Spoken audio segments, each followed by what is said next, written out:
After being kicked out, 7 sisters rebelled one after another. Break your legs, hand you a pair of crutches, and then tell you that you can't walk without them, so you should be grateful.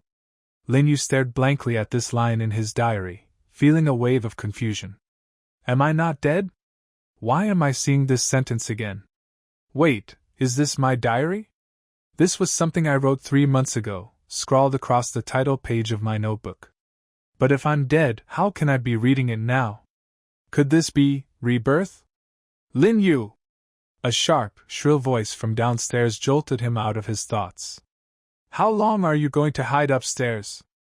Are you afraid to admit what you did? It was his second sister, Lin Shuyan. Hearing her voice confirmed what he had already suspected. He was indeed reborn. Lin Yu closed the notebook, shaking his head with a bitter smile. 5 years, even a dog would learn its lesson by now. But he wasn't a dog. He was the only biological son of the Lin family. He glanced around his familiar room, memories of his previous life flashing in his mind.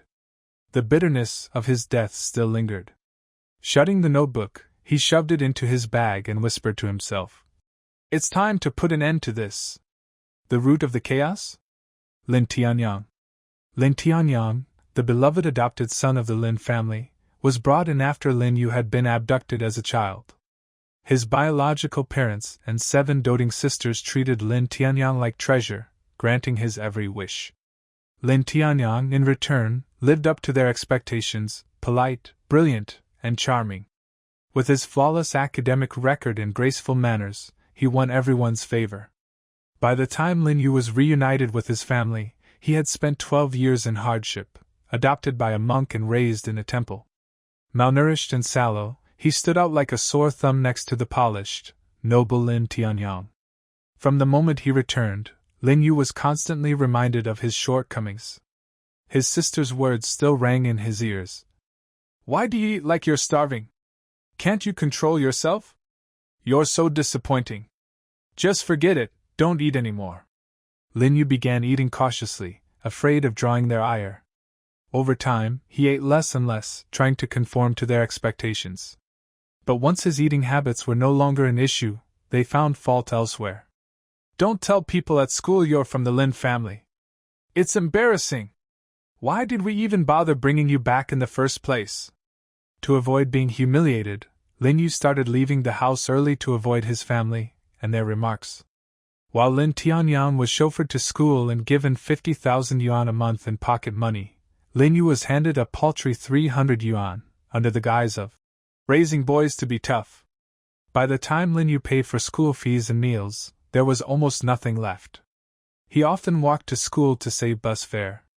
Eventually, he started taking odd jobs to make ends meet, but when Lin Tianyang found out, he tattled to their father, Lin Yuan. Furious, Lin Yuan called Lin Yu a disgrace and threatened to send him away, again. It seemed like everyone in the Lin family treated Lin Yu as if he were a burden. He tried everything to fit in, going out of his way to please his family, even Lin Tianyang, the one who had stolen his life. But no matter what he did, all he got in return was scorn and disappointment. Long-term hunger eventually drove Lin Yu to sneak into the kitchen at night to find scraps to eat. When he was caught, the accusations flew. You're stealing food again, aren't you? First food, and next it'll be money or valuables. You're hopeless. Tianyang eats the same things you do. Why doesn't he complain about being hungry? Look at him. Why can't you be more like your brother? Lin Tianyang became an insurmountable mountain, forever casting Lin Yu in his shadow. The cause of Lin Yu's death was heartbreakingly simple, a stomachache. In his 3rd year of high school, he had been suffering from severe stomach pain for weeks, likely from years of malnourishment and stress. At first, he endured it quietly, but eventually, the pain became unbearable, and he turned to his mother, Lan Lin, for help. Her response? Your stomach hurts? Why? Tianyang ate the same food as you, and he's fine. Stop making excuses to skip school. Left with no choice, Lin Yu forced himself to school, clutching his aching stomach. But as soon as he reached the school gates, he collapsed. The school contacted his family, but when Lan Lin answered the call, all she said was, What a troublemaker. Then she hung up. She did arrange for a driver to pick him up, but before the car left, she received another call, from Lin Tianyang. Mom, can you take me to Shishan? I've made plans with my classmates, and their parents are coming too. Without hesitation, Lan Lin changed her plans and instructed the driver. Take me to Tianyang's school instead. When the driver hesitated, reminding her that Lin Yu needed medical attention, Lan Lin snapped. He's just pretending to be sick for attention. He doesn't deserve to ruin my day. Lin Yu died that day, alone and unnoticed. He had once dreamed of his mother hugging him, of his father calling him a worthy son, of his sisters holding his hand proudly. But all he received was indifference. If this is a second chance, Lin Yu resolved, he would never again rely on the Lin family's crutch. This time, he would live life on his own terms. At the moment of Lin Yu's death, he caught a fleeting glimpse of the future. It turned out his death wasn't caused by illness but by poisoning. The person responsible for the poisoning was Lin Tianyang. Inspired by the infamous thallium poisoning case involving a girl from Tsinghua University, Lin Tianyang executed his plan. The thallium was supplied by Lin Xiahong, his sixth sister, a pharmacist. The Lin family, having built their fortune in the medical field, owned multiple pharmaceutical factories and 2 Class A hospitals, making it easy for them to obtain the poison. Lin Tianyang, as it turned out, wasn't adopted randomly. He was chosen deliberately. Lin Yu also realized he wasn't lost accidentally as a child. He was stolen. The greatest tragedy of the Lin family was that their cherished adopted son, Lin Tianyang, turned out to be their gravedigger. His motive? After taking control of the Lin family, he fell in love with Lin Yu's 7th sister, Su Li.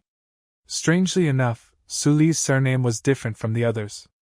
But Su Li already had a boyfriend, and her rejection of Lin Tianyang's advances, coupled with the disapproval of her sisters, pushed him over the edge. Lan Lin and Lin Yuan, in particular, reprimanded him and even threatened to revoke his shares in the family business. In response, Lin Tianyang plotted to eliminate the 7 Lin sisters and Lin Yuan one by one. When Lan Lin uncovered the truth, she was devastated, crying bitterly as she lamented raising a venomous snake. However, her regret came too late. She too was killed by Lin Tianyang. Thus ended Lin Yu's previous life. Lin Yu's reflective silence in the basement was interrupted by Lin Shuyan's furious voice from upstairs. Lin Yu! If you don't come up now, don't blame me for putting justice before family and sending you to the police station. Lin Shuyan, a lawyer with deep connections in law enforcement, wasn't bluffing. If she said she could send him to the police, she meant it. The chaos had started over the swimming pool in the Lin family's yard, a pool Lin Yu had never swum in because the family deemed him unclean. That day, Lin Tianyang was about to swim when Lin Yu returned from school. As Lin Yu approached, Lin Tianyang slipped and fell into the pool. Although he could swim, Lin Tianyang panicked and began shouting for help. Lan Lin heard his cries but froze in fear.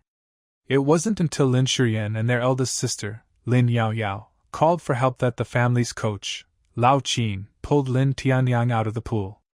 Lin Tianyang's pale face distressed Lan Lin, Lin Xiaotong, and Lin Shuyan. Lin Shuyan held his head, her voice trembling. Tianyang, don't scare me. What happened? Lan Lin, guilt-ridden, held his hand and whispered. It's my fault. I didn't take better care of you, Yang Yang. Tianyang, coughing up water, apologized weakly. I'm fine. Don't blame yourselves. It wasn't intentional. But Lin Shuyan's anger boiled over. Upstairs, or rather on the first floor, she demanded an explanation. Meanwhile, Lin Yu quietly packed his belongings in the basement. He knew that when Lin Yuan returned, he'd be met with accusations and possibly a beating. In his previous life, Lin Yu wasn't afraid of physical punishment. What he feared most was being kicked out of the family. He naively believed that if he worked hard, the Lin family would eventually accept him. After all, blood ties couldn't be denied, could they? He longed for a family, for a sense of belonging. He wanted to be able to tell his classmates that he wasn't an orphan. He had parents and sisters. But today, when Lin Yuan threatened to kick him out for good, Lin Yu decided, this time, I'll leave on my own terms. When Lin Yuan's car pulled into the driveway, Lin Yu limped up the stairs, carrying his school bag. Though the Lin family villa had an elevator, he avoided using it after an incident where Lin Yaoyao ordered the servant to spray the elevator with perfume after his use. Reaching the first floor, Lin Yu ignored Lin Shiyan's glare and walked toward the living room. His cold demeanor caught her off guard. Was this still the timid Lin Yu she knew? Lin Yu, stop right there! Lin Shiyan's voice was sharp. She sneered. How could you push Tianyang into the pool? Do you know how dangerous that was? Do you have any idea how kind we've been to you? And yet this is how you repay us? Lin Yu's expression remained calm. Ms. Lin, I agree, people are doing it, and God is watching. Sometimes, God doesn't act immediately because he's preparing to settle the general ledger all at once. Don't call me your sister. Lin Shiyan spat. You're not my brother. I'll never forgive you for what you've done to Tianyang. Lin Yu smirked. I appreciate the Lin family for not starving me over the past 4 years. If you think that's kindness or charity, I'll make sure to repay every meal and every penny. Don't worry. At that moment, Lin Xiaotong entered and overheard the conversation. Lin Yu, how dare you speak to your sister like that? She scolded. Haven't we done enough for you these past 4 years? And now you repay us by trying to harm Tianyang? Does caring for you mean turning a blind eye to your wickedness? If so, I'd rather not have a younger brother like you. The two sisters echoed the same sentiment. Lin Yu had crossed the line, and they demanded accountability. But Lin Yu's gaze hardened. This time, he would no longer grovel for their acceptance. At this time, Lin Yuan went up to the first floor from the underground garage. He glanced at Lin Yu, who was standing by the stairs, then turned to look at the living room. Lin Tianyang was helped by Lao Qin and Lan Lin to the sofa in the living room, looking weak. After seeing Lin Yuan, he showed a strong expression on his face, and he held his body and whispered to Lin Yuan, Dad! Lin Yuan suddenly turned around, and then took a few big steps, crossing a distance of 7 or 8 meters, walked to the side of Lin Tianyang, half squatted down, held up Lin Tianyang's head, and said softly, Don't move, son, what's wrong with you? Lin Tianyang was suddenly possessed by Lin Dayu. He struggled to sit up, burped, and a bubble came out of his nostrils. He said, I fell in because of my carelessness. Dad, please don't make things difficult for my brother. Don't do that because of me, Lin Yuan suddenly stood up, took a few more steps, and walked to Lin Yu. His eyes were filled with anger, and he stared at Lin Yu's face and asked viciously, You beast, you won't stop until one day. To an adopted son he is a son, but to oneself he is a beast. The adopted son said the moon is square, so the moon is square. No matter how Lin Yu proved that the moon is round, no one believed him. Lin Tianyang was startled by Lin Yuan's loud voice.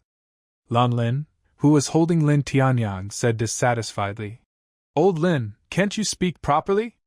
You scared our son. I'm fine, Mom, it's all my fault for being careless. Lin Tianyang was so strong that it made people feel distressed. What else do you have to say?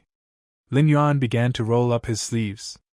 If you don't tell me the truth today, I'll show you how I'm going to deal with you. Dad! Don't call me Dad, I don't have a son like you.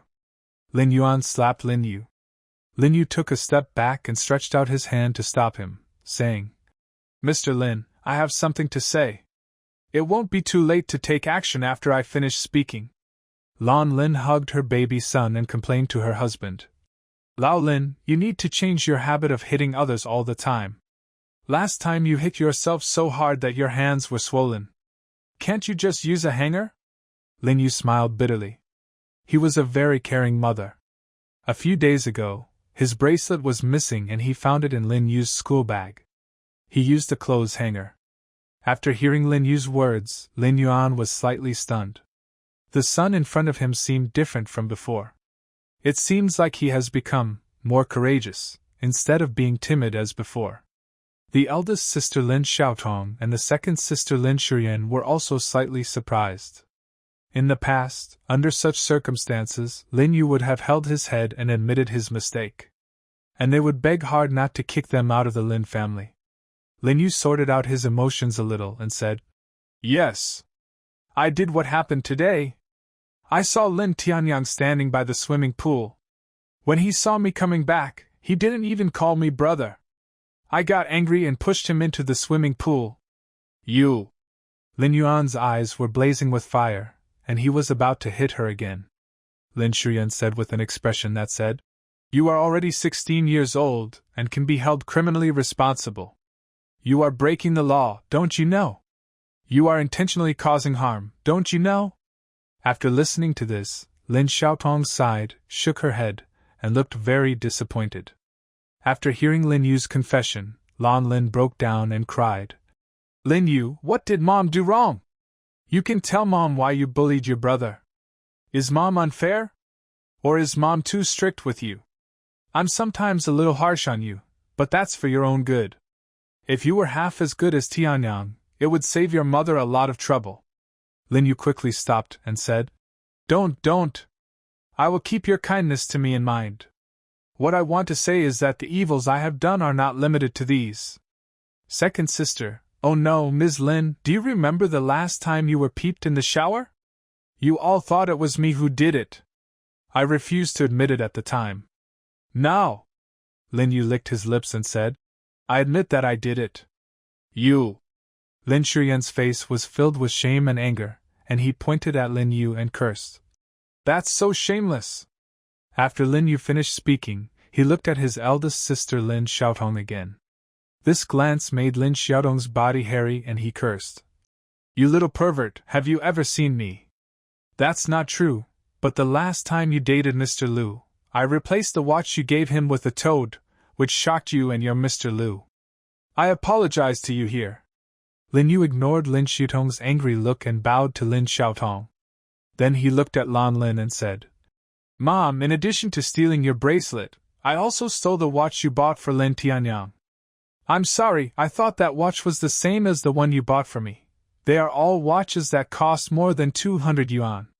If I had known that Patek Philippe was so expensive, I wouldn't have dared to steal it even if I were killed. I'm really sorry." Lan Lin looked shocked and a little guilty at the same time. Both sons had birthdays at that time, which were a few days apart. It was Lin Yu's birthday first. Considering that Lin Yu couldn't use his mobile phone to check the time when he went to school, I just bought him a watch. When Lin Tianyang celebrated his birthday, he not only bought Lin Tianyang a watch worth more than 1 million yuan, but also bought gifts for Lin Tianyang from his sisters who were studying in college and working abroad. But the Patek Philippe, Lin Tianyang said the watch was missing the next day, and secretly said that he seemed to have seen his brother come to his room. Therefore, once suspicion arises, the crime is established. Lin Yuan threatened and lured Lin Yu that night, but Lin Yu bit him to death and said he didn't take it. Now he admitted it with his own mouth, that he took it himself. Lin Tianyang, who was lying half dead on the sofa, was also shocked when he heard Lin Yu's words.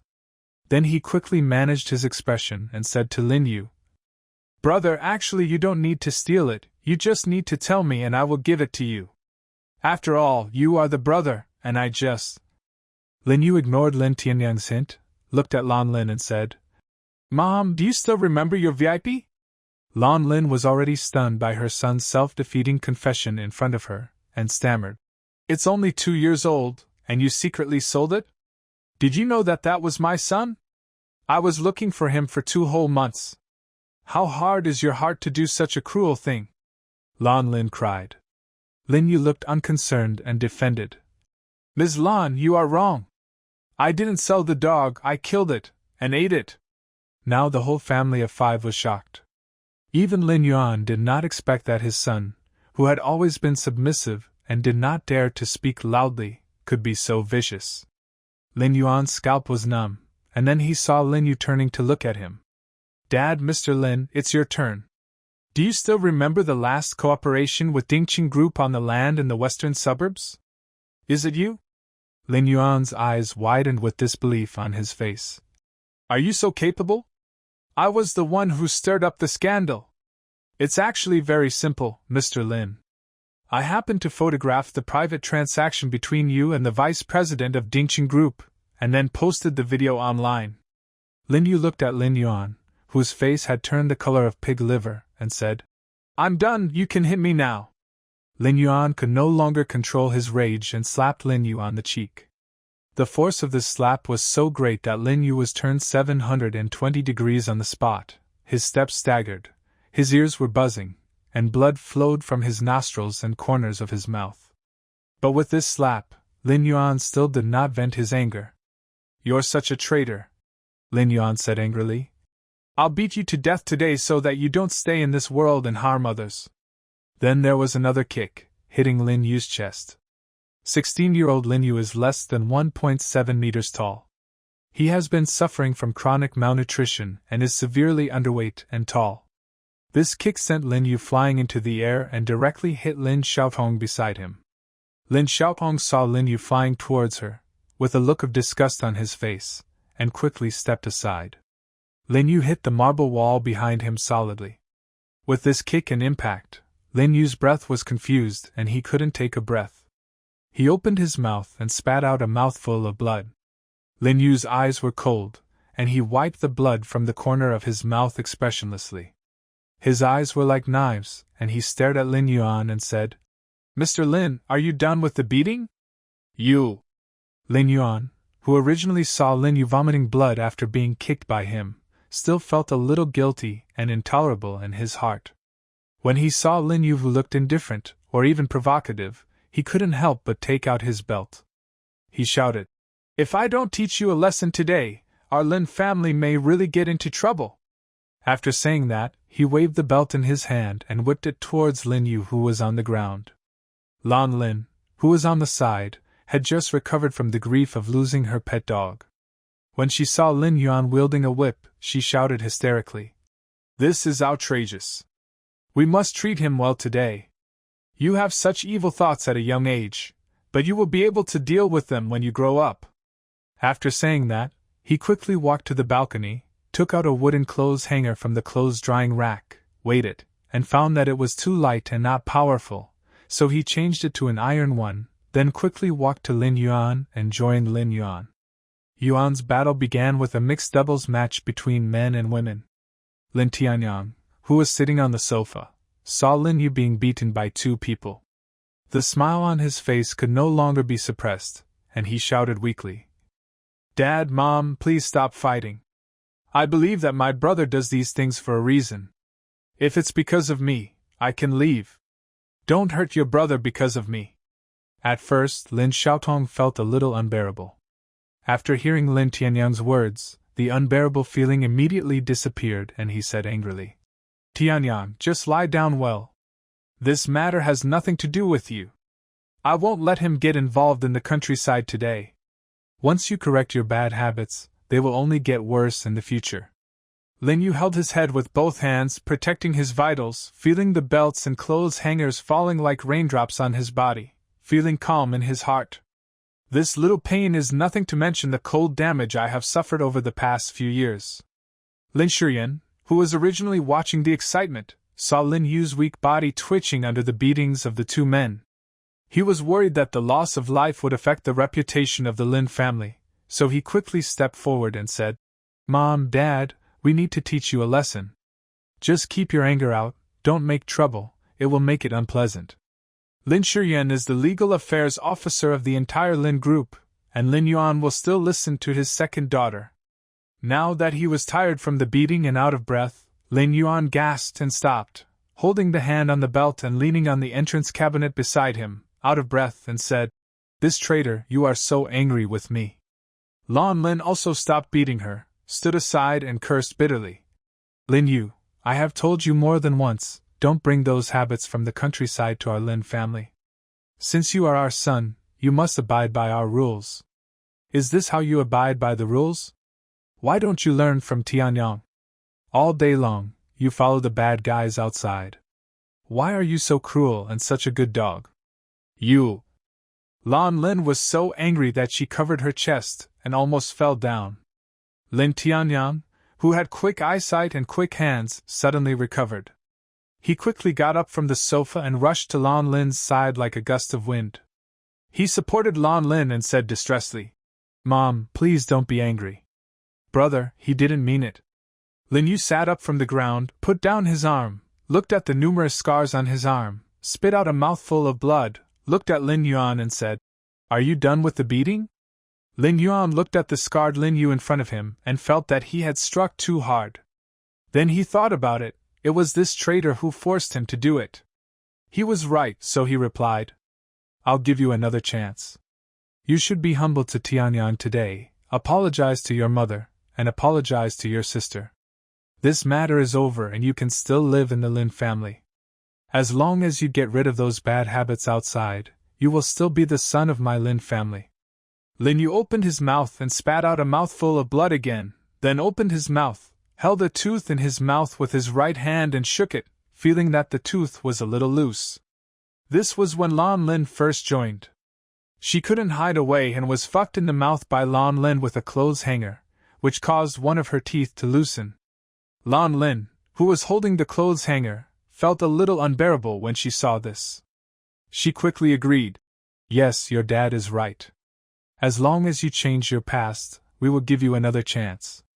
Lin Yu struggled to stand up, looked at Lin Tianyang expressionlessly and said, "I will also give you a chance. If you send him away, I will recognize you family members. Between me and him, you can only choose one." Lin Tianyang was so frightened by Lin Yu's cold eyes that his heart trembled, and he quickly said, "Brother, are you happy if I leave?" "If that's the case, then I'll leave, but you must not embarrass your parents and sisters." Lin Yuan, who had just calmed down, was angered by Lin Yu again. He raised the whip in his hand and said angrily, "This is really a rebellion. Do you like this family? If you don't wait, pack up your things and get out. I, Lin Yuan, can't afford to lose this person." Lin Yu reached out and wiped the blood from his mouth, limped back to his school bag, opened it and said to everyone, "Look carefully. I didn't take away a single needle or thread from your Lin family. Over the past 4 years, I have roughly calculated that the total amount of food and accommodation I spent in your family was less than 50,000, so I will calculate it as 50,000. I will return this money to you when I return. I can issue an IOU." After finishing speaking, Lin Yu glanced at Lin Shiyan and said, "Lawyer Lin, you are engaged in law. I would like to ask you to draft an explanation, a certificate to sever all ties between father and son, sever all relations. It's best to go to the notary office to notarize it, so that everyone will not regret it later." Lin Xiaotong opened his eyes wide and said in an incredible tone, "Lin Yu, what did you say? Don't forget, all these years, if we hadn't brought you back, you would still be hungry and well-fed in that ruined temple. We let you go to school and provided you with food and clothing. Is this how you repay us?" Lin Shiyan was slightly startled. She was engaged in legal affairs and was relatively rational. The Lin Yu in front of her was definitely not angry or competing for favor, but seemed to really plan to leave the Lin family. But why? Did the Lin family treat him badly? Everyone in the Lin family treated him well, but he himself had a lot of bad habits and would cause trouble for the Lin family from time to time. Lin Shiyan gritted his teeth and said bitterly, "Okay, don't regret it." After finishing speaking, Lin Shiyan walked to the study and took out paper and pen. Spreading the paper on the sideboard, Lin Shiyan glanced at Lin Yu and asked, "Are you sure you want to do this? It's not too late to regret it now." Lin Tianyang looked at Lin Shiyan expectantly and said, "Second sister, please don't write. I think I should leave. Since my brother doesn't like me, I will leave. You have nothing to do here." Lan Lin held Lin Tianyang's hand and said, "Lin Yu, think carefully. Our Lin family is not a place where you can come and go as you please. If you leave this house today, it will be difficult to get in later." Lin Yu sneered and said, "Ms. Lan, you are right. I don't count on the Lin family anymore. I hope you won't harass me in the future. From now on, we'll part ways, live happily, and not interfere with each other. Lawyer Lin, is that okay?" Seeing that Lin Yu had said so much, Lin Shiyan picked up the pen and wrote out a long string of words in one go. After it was finished, he gave it to Lin Yu. Lin Yu took a look and found that the writer was indeed a lawyer and his wording was very sophisticated. The general meaning is that from now on, Lin Yu is no longer the heir of the Lin family, and all the assets of the Lin family have nothing to do with Lin Yu. Lin Shuyan doesn't believe that there is anyone in this world who doesn't love money. You, Lin Yu, want to pretend to retreat in order to advance, but I will make you retreat and you will never be able to come in again. It depends on whether you, a country kid, can be willing to give up such great wealth. After taking a look, Lin Yu said to Lin Shuyan, Lawyer Lin, you seem to have forgotten to write about my rights. Lin Yuan looked at his own son making a scene, and felt annoyed. He said impatiently, You are going to sever ties with us, what rights do you have? Lin Yu ignored Lin Yuan's sarcasm and continued, Please add one more thing, Lawyer Lin.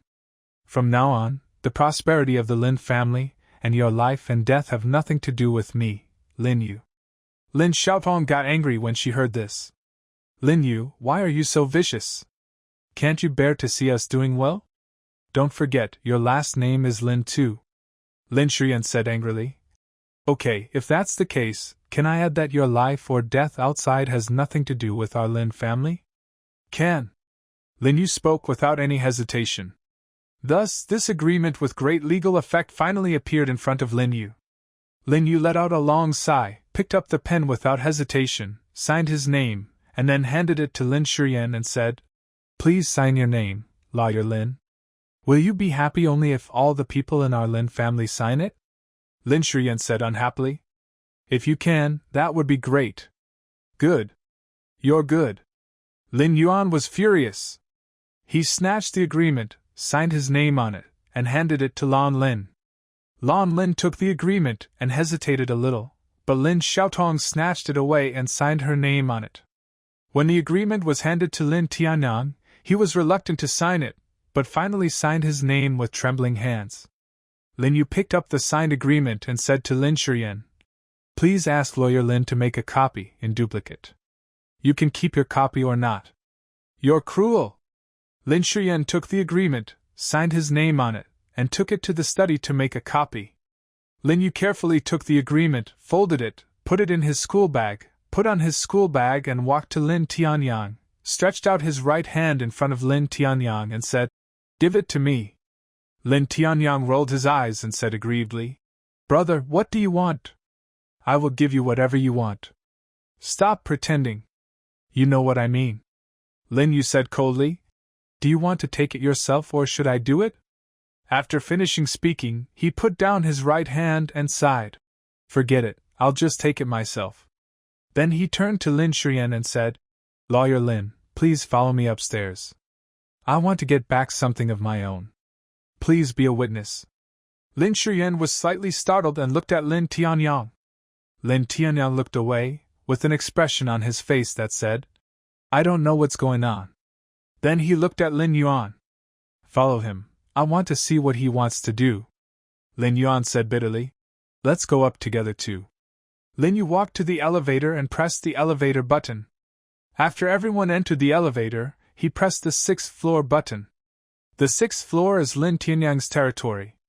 The entire floor belongs to Lin Tianyang, which contains a reception room, study room, cloakroom, movie room, extra-large bathroom, and 2 bedrooms, one large and one small. In the past 4 years, Lin Yu had never set foot on the 6th floor, but after his death, he saw Lin Tianyang's bedroom from a corner of the future from a god's perspective. The surprise at the beginning is no longer there. Lin Yu bypassed the reception room and study room with familiarity, and went straight to the bathroom. Lin Shuyan was confused. She didn't know what Lin Yu was looking for, and she didn't know why Lin Yu was so familiar with Lin Tianyang's room. He has never been to Lin Tianyang's bedroom a few times, so how could Lin Yu be so familiar with it? He must have snuck up here to steal something. When he thought of this, Lin Shuyan felt angry in his heart. Lin Tianyang saw Lin Yu going straight to the bathroom, looking pale and shaky. He grabbed Lan Lin's arm and whispered, Mom, let me stop looking for you. Whatever he wants, I will give it to him myself. Leave him alone. Lan Lin said fiercely, I want to see what he likes in your room. That's quite tough to say. I thought he really had such backbone. It turns out that he is still our family's wealth. I tell you, Lin Yu, You can't even think of taking away a needle from Tianyang's room today. Lin Yu ignored everyone and pushed open the bathroom door. This bathroom was larger than the room in the basement where he lived. Lin Yu turned on the light and walked to the innermost bathtub. This bathtub is a movable surf bathtub imported from abroad, worth 7 figures. Lin Yu lay on the floor tiles, reached into the bathtub, and took out a tattered package. Lin Yuan and everyone were stunned. Logically speaking, such a high-end bathroom would be cleaned by servants every day, so there shouldn't be such shabby things under the bathtub. And it is obvious that this thing does not belong to the Lin family. Lin Yu opened the package carefully, revealing a silver lock inside. It's the kind of longevity lock that is hung around a child's neck. Lin Tianyang turned blue when he saw Lin Yu taking out the package.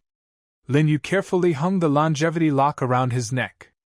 After Lan Lin saw the longevity lock, there was a boom in her heart, as if she was hit by something, and the dust-laden memories suddenly came to her mind. This lock was worn by his mother around his neck since he was a child. After he grew up and got married, he kept it as the most precious thing around him. She gave birth to 7 daughters, but she was not willing to give them to them. She was confident that she would be able to give birth to a boy. She wants to leave the most precious thing to her son. She put this lock on her son's neck with her own hands, and what was locked inside was Lin Yu's birth date. This lock was also lost with Lin Yu's disappearance, and unexpectedly appeared in Lin Tianyang's room. Lan Lin reached out to Lin Yu with trembling hands, her tears fell to the ground like raindrops, and cried, "You are my son." Seeing their rude mother, Lin Xiaotong and Lin Shiyan also realized that this silver lock was not trivial. Lin Xiaotong quickly said, "Lin Yu, you have signed the agreement. Please put down the things belonging to our Lin family. This is not yours to take. It belongs to the Lin family?" Lin Yu said coldly, "This is the only token my mother left for me. Is it your Lin family's thing?" "What? Your Lin family has fallen so low that you want to take away even the things I brought here?" Lan Lin couldn't control herself anymore and cried loudly. "You are its. Mom is sorry for you, please don't leave Mom, okay?" After Lin Yuan saw the silver lock, the father-son bloodline in his heart suddenly activated, and he trembled. "Son Lin Yu, Dad, Lin Yu is dead. It was your choice, Mr. Lin." Lin Yu roared loudly, then sighed and said, "The young monk's name is Juyo. If there is nothing else, the young monk is leaving. I hope all the benefactors of the Lin family will fulfill their vows, and from now on, we will not be together. See." After saying that, he limped past everyone and walked out of the bathroom. Lan Lin reached out to grab Lin Yu, but Lin Yu dodged him. Everyone watched helplessly as Lin Yu walked up to Lin Tianyang and then stopped. Lin Yu stopped in front of the ashen-faced Lin Tianyang, without even looking at Lin Tianyang, and asked calmly, "Donor Lin, do you know why I help you?" Lin Tianyang, who was about 1.8 meters tall, pressed his thin lips tightly and did not answer. "One rotten orange is not rotten, but a basket of rotten oranges is truly rotten. Donor Lin, work hard, and the little monk will take good care of you." After saying that, Lin Yu didn't stop anymore. Instead of taking the elevator, he walked down the stairs step by step.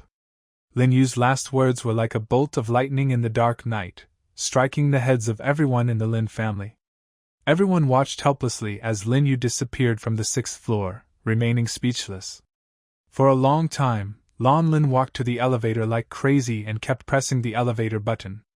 The elevator was originally parked on the 6th floor, but Lan Lin pressed it blindly and lightly. The elevator shook violently several times between opening and closing, but it couldn't be opened. Lan Lin took a look and hurriedly took the stairs. Everyone followed Lan Lin and chased her down the stairwell. On the huge 6th floor, only a livid-faced Lin Tianyang was left. Lin Tianyang's ferocious eyes saw the last person disappearing in front of his eyes. For the first time in 16 years, he was ignored by the Lin family, which made him humiliated and frightened at the same time. What frightened him the most was what Lin Yu said to him before leaving. All his little tricks could deceive everyone in the Lin family who were blinded by family affection, but they could not deceive Lin Yu. In the past 4 years, While he has spared no effort to create a good persona of himself as well-behaved, smart, and well-educated, he has also been constantly discrediting Lin Yu. He thought Lin Yu didn't know, but actually judging from the last sentence, it was not that Lin Yu didn't know, he just didn't want to expose himself. This child who grew up in the countryside is not as weak as he imagined. He is just unwilling to destroy the relationship between his family members. He could even feel the strong murderous intent contained in Lin Yu's last sentence, so he just had to tell himself clearly, "You think you are smart, but in fact you are very naive in his eyes. Lin Yu, why don't you die? In this case, then don't blame me. Originally, I wanted to spare your life, as long as you honestly be my shadow. But now you actually want to shake my position, so I can't keep you." Lin Tianyang's ferocious face slowly relaxed and returned to his original well-behaved appearance. He quickly caught up with everyone and shouted, "Father, mother, eldest sister, second sister, since my brother insists on leaving, let's have a good meal before leaving.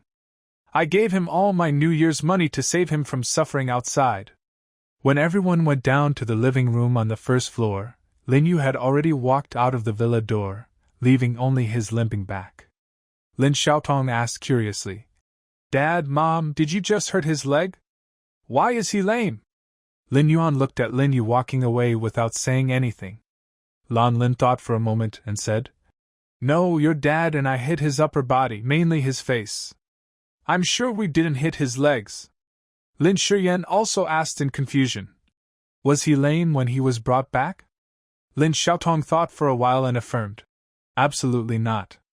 Don't forget, when we found him, he had a full body examination and DNA done at my home hospital. Apart from malnutrition, his body is very healthy." Lin Yuan was upset when he heard this and said irritably, "Can't you just calm down? Whether he is lame or not, what does it have to do with us now? He has betrayed the Lin family. This rebellious son, we are not satisfied with treating him like this. Tianyang was brought up by us, and his attitude has been very low. He actually doesn't want to let Tianyang go. Don't say it's lame. Even if you die outside, you still deserve it." Lin Xiaotong and Lin Shiyan did not hear the slightest regret in Lin Yuan's tone, but Lin Tianyang heard it. If he did not extinguish this bit of regret, it would develop into a prairie fire in the future. After all, the blood connection was there. "Dad, Mom, don't worry, I'll go find my brother right away. My parents have raised me for 16 years, and I'm already very satisfied.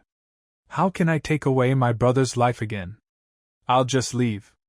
Eldest sister and second sister, after I leave, you must take good care of your parents. It is not easy for them to bring us up." As he spoke, his eyes filled with tears and his voice choked up with sobs several times. Lan Lin, who had just recovered from the longevity lock, heard Lin Tianyang's words and asked anxiously, "Tianyang, are you going to force Mom too?" Lin Yuan turned to Lin Tianyang and said, "Tianyang, what are you talking about? You will always be our son. This traitor will leave as soon as he leaves. It's not a surprise. I've been so mean since I was little, and it's even worse when I grow up. I don't know the importance. It's nothing more than fighting for favor at home, but it actually got involved in the family business. That piece of land in the western suburbs was the best springboard for our Lin family to jump from medicine to real estate. However, it was ruined by this traitor. Conservative estimates cost us more than 1 billion in losses. It's okay not to want this kind of prodigal son." At this time, Lao Qin walked over cautiously and asked softly, "Master, the young master probably doesn't have more than 100 yuan on him. If he just leaves like this, how will he live his life? Do you want to?" "What 100 yuan?" Lin Yuan said angrily. "The money we usually give is less? It's just a little less than Tianyang. He cried out to you when he was poor? It's really embarrassing." Lao Qin sighed softly in his heart and retreated. Just as Lao Qin predicted, Lin Yu only had less than $100 on him. After walking out of Lin's house, Lin Yu sorted out his clothes and found that the jacket he had worn for 3 years had been torn. A few holes later, Lin Yu stood at the bus stop. After thinking about it, he decided to call his adoptive father. Although his adoptive father never allowed him to call him dad and only asked him to call him master, his adoptive father has always been very kind to him. My life before the age of 12 did not have many shortcomings. Maybe all I lacked was a woman to call my mother. My adoptive father is really a monk. His name is Xian Chai. The April breeze was still a little bit harsh. Lin Yu, who was thin, sat on the curb, took out his 4-year-old Redmi phone, and dialed his adoptive father's number. The phone rang, but no one answered it. Lin Yu spit out a mouthful of blood again, touched the wound on his face, and thought for a moment, if his adoptive father saw him like this, it would make him uncomfortable, or even angry. It is better to wait until the wounds on your body are healed before going back, so as not to worry your family. Just when Lin Yu put down his cell phone, the cell phone in his hand rang. When he saw it, it was his adoptive father who called back. Lin Yu pressed the answer button, adjusted his emotions, squeezed out a smile on his face, as if the person opposite could see him, and said in as brisk a tone as possible, "Master, Lin Yu." First there was a violent cough from the opposite side, and then a middle-aged voice entered Lin Yu's mind. Why are you free to call me today, cough? It's only Thursday today, so there's no class. I haven't called you in a while. Are you, well, how are you doing? A wave of emotion, like an ignited torch, rushed straight to his forehead. Lin Yu tried his best to suppress the emotion, stretched out his hand to wipe the tears from the corner of his eyes, and forced a smile. Master, I am fine, they are all very good to me, it's just, miss you. Lin Yu thought he had managed his emotions very well, but his voice was still a little choked. This little bit of choking was heard by the person opposite. Lin Yu heard the voice of the person on the other side of the phone sitting up. After being silent for more than 10 seconds, he said, If you have a bad life, come back. No. Just one more person to eat. In the past 2 years, the incense in the temple has not been good, but I can go out to work, and Xiao Ming and Xiao Hui are talking about you. Come back, I can support you. Dinghui Temple is not a famous mountain or river, it is just a small temple. It has no tourism value and there is no intention to develop it. It just hangs on like this. Xuanji occasionally went out to work, running express delivery and so on, to earn some money for Lin Yu. He also had a junior brother, Jueming, and a junior sister, Juehui, who went to school. The 3 of them were all orphans, and they were all sent to the gate of the temple. At that time, people from the Civil Affairs Bureau also asked Xuanzi for his opinion. If Xianqi did not raise them, they would be sent to an orphanage. Xuanji was in his 40s at the time and was still in poor health, but he resolutely decided to raise the 3 of them. He believed that since they were sent to him, they were destined to him. After putting down his phone, Lin Yu rummaged through his pockets, took out all the change on his body, and counted it, a total of 78 yuan and 50 cents. Since Lin Yu entered the Lin family, he has only gone back 3 times in the 4 years. It's not that Lin Yu doesn't want to go back, but that whenever he mentions going back to the countryside, he is scolded by Lin Yuan and Lan Lin. We have just changed your bad habits a little bit, and you want to go back, right? What are you going back for? That ruined temple makes you nostalgic like this? If you dare to go back, don't come back again. At that time, Lin Yu still had illusions about the Lin family, and wanted to integrate into his new family, so he secretly went back several times. Thinking about it now, it was really not worth it. Dinghui Temple is about 50 kilometers away from the city. I only have this little money now. It's hard for me to go back. I have to buy something for my younger brothers and sisters. Jueming is 15 years old, 1 year younger than himself. He went to number 1 middle school and got good grades. Juehui is 14 years old. She goes to number 3 middle school and her grades are very good. Originally, I had very good grades, but since I entered the Lin family, countless bad things have brought my grades down. Now he is only ranked 10th in the class, ranking outside the 50th place in the school. Lin Yu took a deep breath. Next, he had to study hard and catch up on the lessons he had missed over the years. Lin Yu limped to the street and bought a pair of sneakers for Jueming for 40 yuan. I spent 20 yuan to buy a few bunches of candied haws, which I planned to bring to Juehui. I bought myself another 10 yuan solid steamed bun, planning to leave it on the road to eat, and then set out on foot. Planned to walk back to Dinghui Temple. After walking less than 5 kilometers, a green military jeep drove towards us. Sitting on the jeep was a young woman wearing sunglasses. The woman was wearing camouflage uniforms without logos. She had a heroic face, and between her brows, she looked very similar to Lin Yu. When the woman saw Lin Yu limping from the opposite side, she was surprised and said, "Xiao Zhao, stop the car!" The woman's name is Lin Xingnan, and she is Lin Yu's fourth sister. Although Lin Xingnan is Lin Yu's fourth sister, Lin Yu has only seen her a few times, because the fourth sister was admitted to the military academy, and has the rank of captain, and rarely goes home. The driver was also a soldier, in his 20s, with a crew cut, a tough face and a very masculine look. Xiao Zhao turned his head and glanced at Lin Xingnan sitting in the passenger seat with a puzzled expression, and asked in confusion, "Xingnan, what's wrong?" Lin Xingnan pointed at the oncoming Lin Yu and said, "That boy seems to be one of my younger brothers." Xiao Zhao glanced at Lin Yu and said with a smile, "Stop it, your Lin family has tens of billions of assets. Although it is not the top wealthy family in Hangzhou, it is still considered a wealthy family. There is obviously a beggar in front of you. Are you kidding me? It could be the son of your Lin family?" Lin Xingnan looked at him carefully for a few seconds and said, "I'm not kidding you. He really looks like my brother." Stop quickly!" Lin Yu also saw a military vehicle coming from the opposite side, but he didn't pay attention. When the military vehicle stopped next to him, Lin Yu turned sideways and planned to let it pass and continue on his way. The car door opened. Lin Xingnan jumped out of the car, pushed up the sunglasses on his eyes, and said with a surprised look on his face, "Lin Yu, is it really you?" Then he quickly walked forward, checked and scolded, "You don't go to school, and you come out to hang out again?"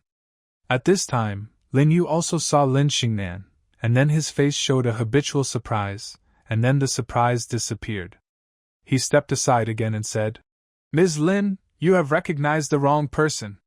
My name is Jueyo." As soon as Lin Yu opened his mouth, Lin Xingnan immediately confirmed that the boy in front of him was his younger brother Lin Yu. But at this time, Lin Yu was in a very embarrassed state. There were small scars all over his face, his clothes were in tatters, and the flesh exposed in the holes were also wounds. Lin Xingnan immediately showed a look of disgust on his face and said, "Who did you fight with again? You are young, don't learn well, and fight all day long. I have told you many times, don't bring your country habits to the Lin family. You turning a blind eye?" Lin Yu sighed inwardly, but he didn't answer, and couldn't answer. Prejudice cannot be explained clearly in a few words.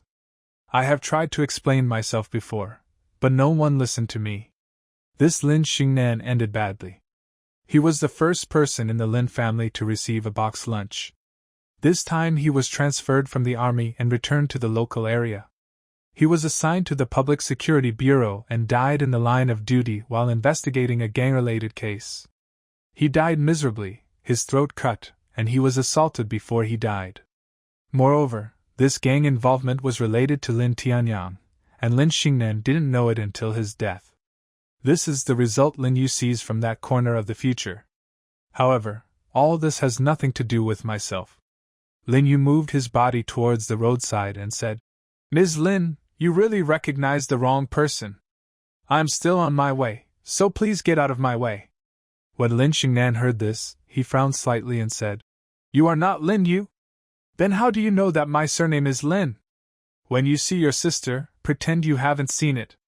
Is this the tutor of your monk father? You have been in our Lin family for 4 years, and you still haven't changed your old habits? You are really uneducated." Lin Yu was angry when he heard this. If he had heard these words before, he would have done some self-reflection, then carefully admitted his mistake, and promised to change it next time. But now that everything has come out, who is still used to this group of self-righteous so-called elites? "Ms. Lin, if you throw dirty water on me indiscriminately, do you think you are well educated? Is it civilized to casually slander the relatives who raised me until I was 12 years old? Blocking the way home, Does that mean you are well-mannered? I suggest you call Mr. Lin Yuan home and see how they answer you, and then decide whether to stop me. Lin Xingnan was stunned. In her impression, Lin Yu had always been submissive. When he saw them, his face was full of humility and fawning. Now Lin Yu was a bit strange to Lin Xingnan. Lin Xingnan grabbed Lin Yu's arm and scolded. I know, you must have secretly taken something from our Lin family and sold it, that's why you are in such a mess. If you don't speak clearly today, you can't even think of leaving. Although Lin Xingnan is a girl, she is over 1.7 meters tall. She has been training in the military camp for a long time and has very good skills. Lin Yu is only 1.7 meters at most and weighs less than 90 kilograms. Lin Xingnan grabbed him and was unable to move at all. Lin Xingnan grabbed Lin Yu with one hand, took out his cell phone from his pocket with the other hand, and called Lin Yuan. The phone rang until the end and no one answered. Lin Yuan might be in a meeting at the company and his phone was muted. Lin Xingnan dialed Lan Lin's cell phone again. Even though he didn't get through, Lin Xingnan's overly sensitive nerves suddenly thought of something bad, and turned to Xiao Zhao and said, Xiao Zhao, help me hold this kid down. I suspect that my parents were killed by him. This imagination left Lin Yu speechless. She didn't know what Lin Yuan was doing, but Lan Lin must have taken her precious son Lin Tianyang to the hospital for a checkup. After all, this precious son almost drowned. With Lan Lin's love for her son, she must not be worried and would take him to the hospital for examination. Anyway, the hospital is run by her own family, so it is convenient. Xiao Zhao glanced at the skinny Lin Yu with a puzzled look on his face. Look at your brother's appearance. How could he have the strength to kill your parents? You have several sisters, so call and ask. Lin Xingnan nodded and dialed Lin Xiaodong's number. This time it got through in just one call. Lin Xingnan was using the speakerphone, and Lin Yu heard Lin Xiaodong's surprised voice from the other side. Katso? Aren't you in training camp? Why do you have time to make a phone call? Lin Xingnan did not answer but asked. Where are your parents? Are you okay? Where is Tianyang? Lin Xiaotong was stunned for a moment and said in confusion. It's very good, Tianyang. Lin Yu just pushed him into the swimming pool. Mom took him to the hospital for a checkup. But it's not a big problem. Why do you want to ask this? Lin Xingnan breathed a sigh of relief and said. It's okay. I just didn't get through when I called them. Plus, I met Lin Yu who was acting suspiciously on the road. I thought he took his parents. Lin Xiaotong chuckled and said, Lin Yu, your wings are hard. You just got a lesson from your parents, and you actually ran away from home. It's not like running away from home, but signing an agreement to sever the relationship between father and son and getting out. Lin Xingnan looked shocked.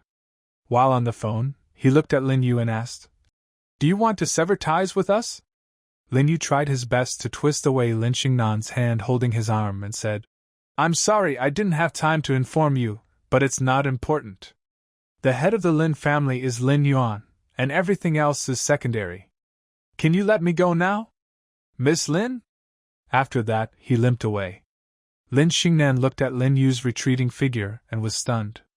She basically didn't have a particularly deep impression on this younger brother, because the year she found him, she was admitted to the military academy, and she only met Lin Yu a few times when she occasionally went home during holidays. In his impression, this boy has always been timid and thin, and always had a fawning look on his face when he saw him. This made Lin Xingnan very disgusted, thinking that a child with this kind of personality was not worthy of being his younger brother. And now Lin Yu is so strange that people don't recognize him. Looking at Lin Yu walking away, Xiao Zhao asked curiously, Xingnan, is this really your brother? Are you sure you didn't buy it to give someone a happy ending? Lin Xingnan looked back at Xiao Zhao, then looked back at Lin Yu who was walking away, and said angrily, I didn't expect you, Mr. Zhao, to be such a gossip. What, whose family can have a few naughty children? Xiao Zhao shook his head and said, Have you ever seen such a big naughty child? After finishing speaking, Lin Xingnan said seriously, Tell me honestly, is your Lin family bankrupt? Has it reached the point where you can't even raise your children? How about I go to my third uncle and ask him to borrow some money? I dare not say if it is too much, but I can still borrow 800,000 yuan. Lin Xingnan rolled his eyes at Xiao Zhao and interrupted. Yes. Stop guessing. Our family hasn't reached that point yet, and we don't need Mr. Zhao's help. Xiao Zhao nodded and said, That's right. It seems that half a year ago your Lin's Pharmaceuticals was still tinkering with going public. It shouldn't go bankrupt so soon. There's only one possibility. The younger brother who just left is the illegitimate son your father raised outside, so he is not welcomed at home. But… Xiao Zhao straightened his face and said seriously, Everything must be done in a mode. If you continue like this, someone will die. Look at how thin that child has become. Enough is enough. Don't pass on the mistakes of the previous generation to the next generation. Hearing Xiao Vao's description getting darker and darker, Lin Xingnan knew it would be impossible without an explanation. When the words came to his lips, Lin Xingnan suddenly realized that this matter could not be explained. I could only bite the bullet and say, Dear, we have the same parents, and the DNA has been done several times. It can't be wrong. Xiao Zhao opened his eyes wide and looked at Lin Xingnan with disbelief and said, Is your brother having a fight with your family? Look at his clothes. They are obviously too small. He must have been wearing them for several years, and he is also wearing a hurt. Your mother wants to be the Empress Dowager, and wants to kill her son and listen to politics from behind the curtain? Lin Xingnan sighed and said, I haven't lived at home for several years. I usually only come back for a few days when visiting relatives. I will know the specific situation when I get home. After saying that, he sat in the cab and started the car. Xiao Zhao got into the passenger seat and the car drove towards the city. After walking for more than 10 miles in one breath, Lin Yu looked at the time. It was already past 12 o'clock. It was estimated that he would still have 3 or 4 hours to walk back. Feeling a little hungry, Lin Yu sat on the side of the road, took off his shoes, shook the tops of the shoes downwards, shook out 2 small gravels from the inside, then put them on, took out a white steamed bun, and ate it in one bite. He stretched his neck and swallowed. Damn it! I forgot to buy water. After filling my stomach, I hit the road again. After walking a few miles, he got on a farm vehicle and drove for more than 30 miles. Then he changed the road and put Lin Yu down. It wasn't until 4 o'clock in the evening that Lin Yu returned to the ruined temple where he grew up. Jiueming and Jiuhui were originally boarding at school, but were called back by Xuanji. When Lin Yu got home on the Didi bus they took, they were already waiting at home.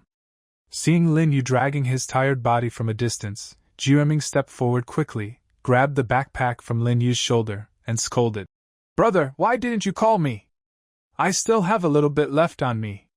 Money, I delivered food during the winter vacation and earned 2,000 yuan. Why are you coming back after such a long journey? Jiueming is already 1.78 meters tall. Standing next to Lin Yu looks like his younger brother. It can be seen that Lin Yu has been living a fucked up life in the past few years. Jiueming's name in school was Jiang Ming. This surname was given by Xian Chai. It seems that when Jiueming was sent, he had information such as his birth date and father's surname on his body. Jiuhui looked at Lin Yu who was coming from Yu. Her eyes were red, she stepped forward and hugged Lin Yu and cried, Brother, don't go to your family. Our family is living well. Those rich and noble people, no chance with us. Don't go back. We can already make money. I tutored my classmates last month and earned more than 4,000 yuan. I treated the master. Jiuhui's famous name is Minghui, and the surname Ming is also a message placed in infancy. Lin Yu brushed Minghui's hair and said with a doting look on his face, We can make money now. That's great. It's my brother who is useless and makes you suffer. At this time, Xuanji walked over, coughed lightly and said with a smile, It's good to come back. We are a family together, and this little hardship is nothing. Everything is fate. When fate comes, we will meet each other. When fate ends, we will be separated. It doesn't matter. Come back quickly. Don't stand around. I know you are coming back. I even bought 2 kilograms of minced meat tonight. Make dumplings. Xianqi is a monk and a vegetarian. But it does not exclude Lin Yu and the other 3 from eating meat. The 3 of them surrounded Xianqi and walked into the temple. Dinghui Temple is indeed very small. In addition to the main hall and 2 side halls, there are only 7 or 8 wing rooms. It turned out that there were 3 or 4 monks. Because they could not bear the suffering, 2 returned to secular life and 1 went to another temple. At present, only Xuanzai is left. The usual money for incense is enough to pay the water and electricity bills. Originally, the Bureau of Culture and Education had some allocation every month, but later, for unknown reasons, the allocation was gone. Xuanji could only work part-time and be a monk at the same time. After the 4 of them entered the kitchen, Xuanji had already chopped the meat stuffing and vegetarian stuffing. The 3 brothers and sisters ate the meat stuffing, and Xuanji ate the vegetarian stuffing alone. In less than half an hour, the steaming hot dumplings arrived. According to past practice, the first plate must be Minghui's, then Jiangming, then Lin Yu, and Xuanji's last. But today Minghui insisted on giving the first bowl to Lin Yu. Lin Yu couldn't push it away, and took a bite under the eager gaze of everyone. A long-lost fresh taste mixed with the breath of life and deep family affection swept away the haze in Lin Yu's heart in the past few years. Is it delicious? Brother. Minghui held her chin and looked at Lin Yu with a pair of big watery eyes. It's delicious. Lin Yu almost swallowed it with his own tongue and nodded. This is life. In the Lin family, it can only be regarded as living. In the past few years in the Lin family, I was like a fly in a glass showcase, with a bright future but no future. Me and you. Minghui tilted her head and said proudly. Lin Yu nodded and said, yes, he has the demeanor of a chef. Soon, Jiangming and Minghui's dumplings also arrived. Xuanji brought vinegar, minced garlic, and sesame oil, and then he carried a bowl of vegetarian dumplings. He watched with a smile on his face as the others devoured the dumplings, his face full of doting. After dinner, Lin Yu stood up and was about to clear the table, but Jiangming held him down and said forcefully, Brother, I'm here, you take a break first, I'll tell you something later. Lin Yu couldn't resist Jiangming, so he could only sit down and watch a few people busy. Jiangming cleaned up the dishes, Minghui swept the floor, and Xuanji washed the dishes. After finishing his work, Lin Yu walked into the courtyard alone, sat on the bench next to the incense burner, and looked up at the sky. After a while, Jiangming walked to Lin Yu, sat down next to Lin Yu, and also looked up at the sky. After a long time, Jiangming asked quietly, Brother, do you think there are gods in the sky? Lin Yu smiled and said, Probably not. Being a god is so boring. Without family ties, desires, firewood, rice, oil, salt, soy sauce, vinegar, and tea, the key is not to die. It is also a painful thing. Jiangming withdrew his gaze, looked at Lin Yu's face, and said, Brother, although you didn't say anything, I know they beat you. Lin Yu patted Jiangming's shoulder and comforted him. Brother, it's okay. It's just a minor injury. Anyone who hasn't been whipped as a child has passed. That's different. You're not young anymore, you're 16. Why?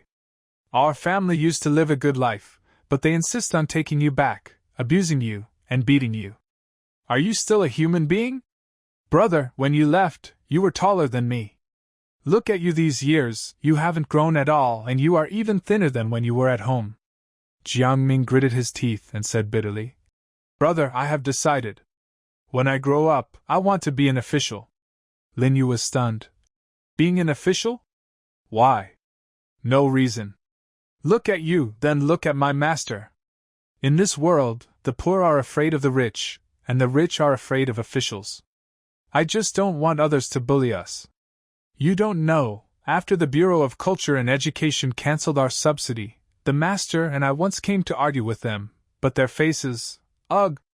I won't say it anymore, it's annoying to talk too much. One day, I will let them beg me. Jiangming clenched his hands into fists with a determined expression. Lin Yu patted Jiangming's hand and said, It's good to have dreams, but don't go all the way to the end.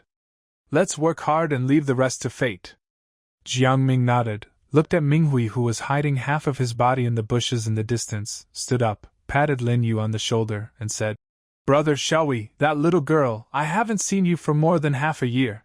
She also wants to talk to you. I will return you to her, and I will go back to do my homework first. Lin Yu nodded and said, Wait a minute, I bought you a pair of sneakers. I remember your feet are size 40, so they should be able to wear them. After saying that, he took out the pair of sneakers and handed them to Jiang Ming. Jiang Ming took the sneakers, compared them with his feet, and said, Brother, how big are your shoes and how big are my feet? It's okay. Thank you, brother. I'm leaving. After Jiang Ming left, Minghui came skipping over, squatted in front of Lin Yu, held her chin, looked up at Lin Yu, didn't say anything, just smiled stupidly. Lin Yu blushed when Minghui looked at him. He turned around, took out the candied haws he bought on the road, handed it to Minghui and said, Brother was in a hurry, so I bought you some of this. You like sour food, so I tasted one. Moderately sweet and sour, you should like it.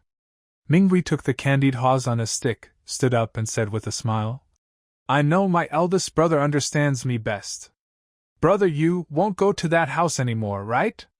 Minghui suddenly became sad. Brother, you know that in the past few years since you left, my master, and brother Jiang Ming have all been worried about you being bullied there. I heard that rich people have many rules, even when eating. For example, you can't drink soup loudly, you can't talk, you have to wait for the head of the family to eat first, etc. How tiring. You'd better not go to that house. We are a family. We don't have so many rules when we eat. We can even squat in the corner with a bowl in hand. Lin Yu's mood suddenly improved and he said with a smile, Brother, I won't go back again. Once a person has money, the first thing he thinks about is to complicate a simple life and pursue a sense of ritual. I am really not suitable for that kind of life. After speaking, he took out the agreement from his school bag and handed it to Minghui. Minghui took the agreement, widened her eyes and exclaimed, Brother, you are really good. I heard that your Lin family has tens of billions, so you just gave up? Lin Yu smiled bitterly and said, What can I do if I don't give up? I have an heir, so who cares about me? In fact, you have never really owned what you have lost, so why give up? Minghui stared at Lin Yu with big eyes, gritted a pair of tiger teeth, and said fiercely, Brother, I want to make a fortune in the future, I want to own thousands and trillions, and I will give it all to you, so that those who beat you will regret it. The brother and sister regarded themselves as bodhisattvas in the temple and came to make wishes to themselves. But having dreams is always a good thing, so what about your own dreams? In fact, I already had a plan and was waiting to discuss it with Xian Chai. Minghui sat next to Lin Yu and chatted for half an hour. After being urged by Xianqi many times, she reluctantly walked back to her room to do her homework. When Xuanji sat in the yard, the moon was already above his head. Listening to the chirping of insects under the moonlight, Lin Yu felt like he was back to his childhood again. Countless nights, Xianqi led him, hugged his younger siblings, hummed nursery rhymes, and fed them with bottles. At that time, I didn't think about it that much, and I didn't feel that life was hard. Although the food and clothing were worse than those of other students, I felt a sense of belonging in my heart. The two of them sat in silence, and Xuanji occasionally coughed softly. 2 minutes later, Lin Yu and Xuanji glanced at each other. Just as Lin Yu was about to speak, Xuanji said first, My teacher is a monk. I don't know how to comfort people, and I don't want you to talk about Zen or reason, but I still want to tell you a few things. First, this world is balanced. If you lose, you will gain. If you want to gain, you must lose something. You can also understand it as an exchange. Second, if you don't have the power of a Buddha, you don't have the heart of a Buddha. Third, what's yours is yours, and no one else can take it away no matter how hard you try. If it's not yours, no matter how hard you try, it won't be yours. Lin Yu still felt that his master was comforting him and smiled. Master, I understand. I never thought that one day I would be able to fully possess the wealth and status of the Lin family. I just wanted to live a good life. Lin Yu touched the longevity lock on his chest, sighed, and said, "After all, for the past 10 years, I have been longing for and imagining what my mother is like all the time. In my imagination, my mother must be the most gentle, loving, kind, and beautiful mother in the world. She will be very sad and in pain if she loses me. I don't want to make my mother sad, I must find her. I found it, but I found a nightmare. Now everything is over. In this world, not fighting or grabbing is a sin. In fact, when the Lin family found him, they wanted to give Xuanji a sum of money and offered 5 million to express their gratitude for Xuanji's upbringing. But Xuanzai didn't ask for a penny.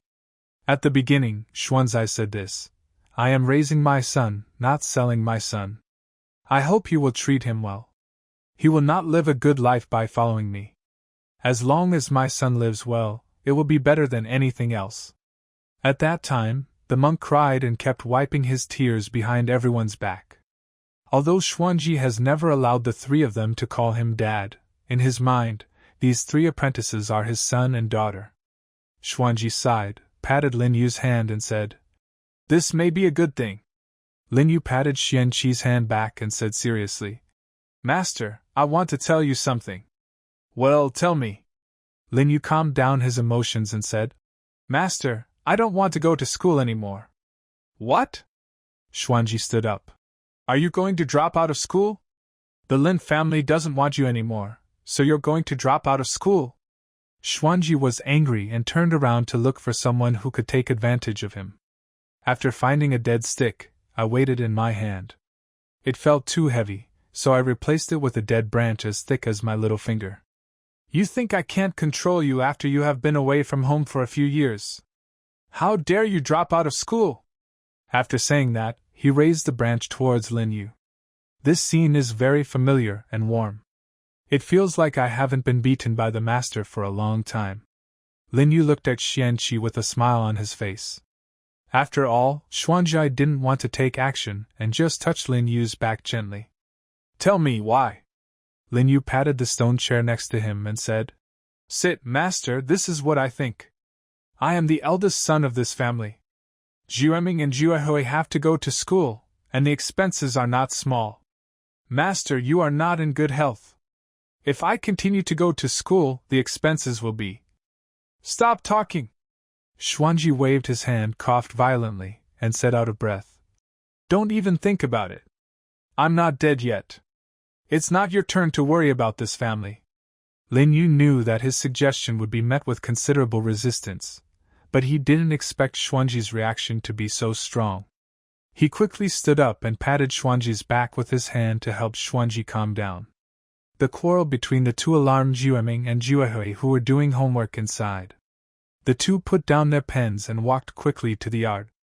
Xuanji was afraid that the quarrel just now would affect the 2 of them, so he waved his hands angrily and said, "What are you doing here? You've finished your homework? Why don't you go back and do your homework?" Jueming gritted his teeth and said, "Master, I just heard that my brother is going to drop out of school.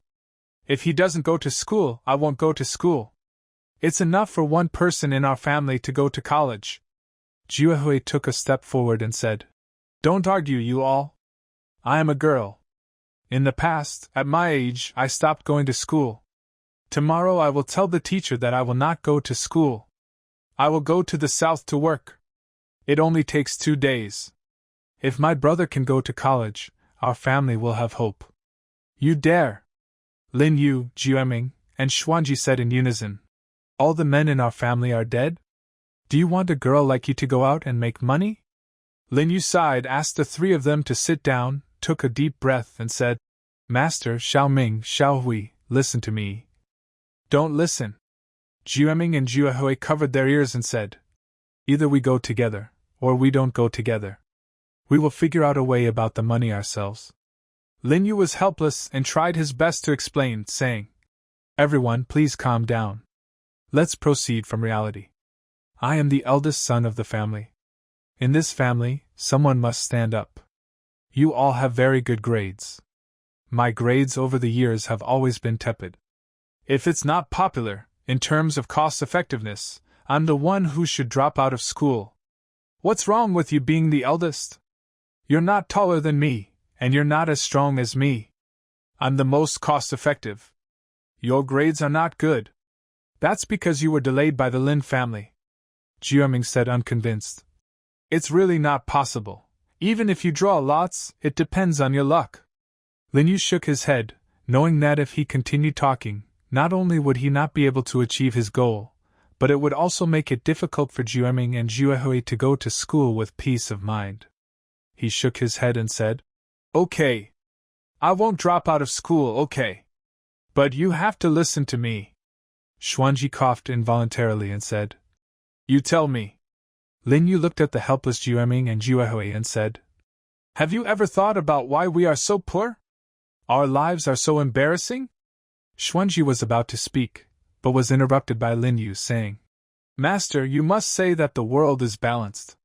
We are poor now because we are rich elsewhere. But I don't agree. Actually, it is possible for us to live without such embarrassment. Lin Yu continued, We are sitting on a golden mountain begging for food. Jiuming seemed to understand the meaning of Lin Yu's words, and asked in an uncertain tone, What are you talking about? This temple where we live? This is not our property, it belongs to the Bureau of Culture and Education. We just rent it. Juehui tugged on Jiuming's sleeve and complained, Second brother, it's not too late to let the eldest brother finish speaking. Lin Yu nodded and said, Jiuming is right. This is not our industry. In fact, the four of us are still homeless now. But since we are tenants, we must make our shops maximize their effectiveness. I believe you have all learned the saying that if the mountain is not high, the immortal will be famous. If the water is not deep, the dragon will be spiritual. One of the reasons why our temple is in ruins is that it is located far away from the city. Another reason is that there are no scenic spots around to support it. Xuanji seemed to understand a little bit, and said unwillingly, I have tried hard to tell you what you said. I have been to the Culture and Education Bureau countless times, and I have been to the Tourism Bureau many times. Let alone the development and landscaping around here, it is the temple. When the house here is broken down, they don't allocate any money, but they are very active every time they come to collect the incense money. So, Lin Yu said, we can't expect this place to become a tourist check-in point. We can only do something mysterious. Xuanji and Mingjuehui all sat up straight. Master, you are a monk. In the field of monks, you should be proficient in business. You must be able to interpret hexagrams by drawing lots. I have seen you interpret hexagrams for those rich people who come here many times. You are quite good at interpreting hexagrams. Wonderful. However, there are only a few rich people who are willing to come here. I am not an eminent monk, and I have too much smoke and fire. Xianji defended weakly. That's okay, Lin Yu said with a smile. Now is the era of information explosion and traffic economy. Everything must rely on hype. Lin Yu has only been reborn for a year. Although he has seen a corner of the future, it is only for the future related to himself. Although he has a glimpse of the general trend of the world and the economic trend, it is not the main thing. So if you want to rely on this as your own golden finger, it won't work. I haven't seen any lottery winnings, Bitcoin, several tides in the stock market, real estate leaks, or buried cultural relics. Then, the resources that can be used can only be found from around oneself. What do you mean? Jiuming asked cautiously. Make a joke? Live broadcast? I'm good at this. The copywriting I wrote even won awards in the city. Minghui said enthusiastically. Lin Yu shook his head and said, We don't need copywriting, I think. Lin Yu paused and said, Fake. Fake? The three said in unison. Yes. Lin Yu's eyes shone and he said excitedly, Based on my 4 years of life experience in the Lin family. Lin Yu suddenly smiled and said, The end of wealth is metaphysics. Once people get rich, they start to worry about gains and losses, and start pursuing those mysterious things. Do you still remember? Alibaba's mother's great talker, after visiting the great snake-charming god Wang Lin, directly put that the bit was sent away. Let's call it a beautiful name, curiosity. At this time, the three people became interested and all looked at Lin Yu eagerly. I want to have a God-making exercise, and the God I want to create is you, Master. The attribute of this God, foreknowledge. Xuanji asked uncertainly. You mean, looking for a sitter? Isn't this bad? This is fraud. Even if it doesn't break the law, it will blaspheme the Bodhisattva. Bodhisattva? Lin Yu asked. Has Bodhisattva helped us pay off our credit card? When you were sick and out of breath, did Bodhisattva send you to the hospital? When I was beaten to pieces in the Lin family, did Bodhisattva step in to stop me? What else can it do besides letting us all settle down to our destiny? Ghosts pick on the weak, and Buddha picks on the good to suffer. Today's monks are more of a profession than a belief. Xuanzai stopped talking. He grew up in an orphanage, and being a monk is indeed his profession. Actually, I have other plans, but I can't do them until I drop out of school. Since I don't want to drop out of school, I'll wait until I graduate from college. Lin Yu was counting the days and said eagerly. The college entrance examination will be in 3 months. I will go all out to see if I can get into a key university and get a scholarship. This will also reduce the burden on my family. Lin Yu is still confident in his studies. In the past few years, he has never put his mind on his studies. He has spent more time on dealing with all kinds of dislike from the Lin family, and Lin Tianyang's various insidious provocations.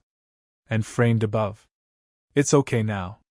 Although there are only 3 months left, if you work hard, you may not be able to enter Qingbei, but 911 and 285 are still possible. Next, several people began to discuss the details. In fact, the operation is very simple. Just find someone from outside to come to Dinghui Temple to perform divination, draw lots, and ask about good or bad luck. Make a video of the process and upload it to Douyin. The person you are looking for should have some acting skills and be good at shocked, at a loss, half believing, shocked, tears in the eyes, and a series of expression management. Hype up the mystery and then boost the popularity of Dinghui Temple. Lin Yu is going to find his classmates to play the actor. Although he is a little transparent in school, he still has a few best friends. After discussing in the yard for more than 2 hours, the family of 4 reluctantly went back to their room to sleep. Knowing that Lin Yu was coming back, Xuanji had already cleaned up the wing that had been vacant for 4 years and laid out a quilt. Lin Yu walked into his room and subconsciously prepared to close the door. Unexpectedly, someone grabbed the wooden door from behind. When he turned around, he saw it was Jueming. Jueming held a pillow in his hand and said confidently, "Brother, I want to sleep with you. Don't get me wrong. There is one question I don't know. Please tell me about it." Lin Yu looked at Jueming, who was almost a head taller than him, and frowned.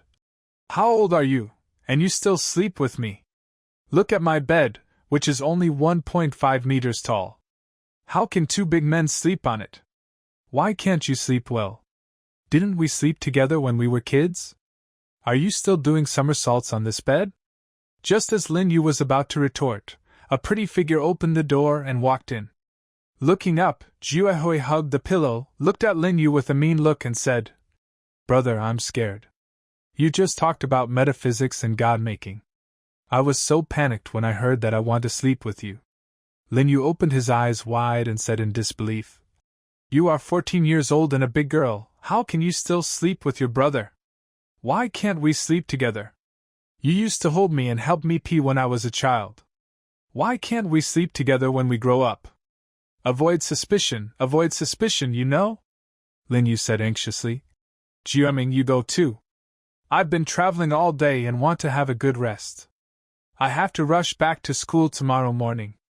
Jueming said anxiously, "I really have a question that I can't solve, and I want you to teach me." Juehui said, "I'm really scared." "Come on, if you continue to argue, you may not be able to sleep all night, so Lin Yu can only compromise. Jueming, go and bring your quilt. You and I will sleep on the floor, Juehui will sleep on the bed, and we will sleep on the floor." Jueming walked away in a hurry. Juehui quickly put her little pillow on Lin Yu's bed, then tiptoed to Lin Yu, and said softly, "Brother, are your feet tired? How about I wash your feet?" Lin Yu hurriedly refused. Yes, yes, yes, I have my own hands and I can wash them myself. You should also go to bed early. You have to go back to school tomorrow. Jiuhui refused and said, You washed me countless times when I was a child, so what's wrong with me washing you just once? Lin Yu felt a headache and said sternly, If you don't go to bed, I will go and squeeze in with the master and let you sleep alone. Only then did Jiuhui's strange thoughts disappear. The rooms in the temple do not have bathrooms, so you have to boil water yourself to wash your face and bathe. Lin Yu boiled water, took off his shoes, took a needle, pricked a few blisters on the soles of his feet, washed briefly, walked into the room, and lay down on the other side of Jiueming on the floor. Because I was so tired, I quickly fell asleep.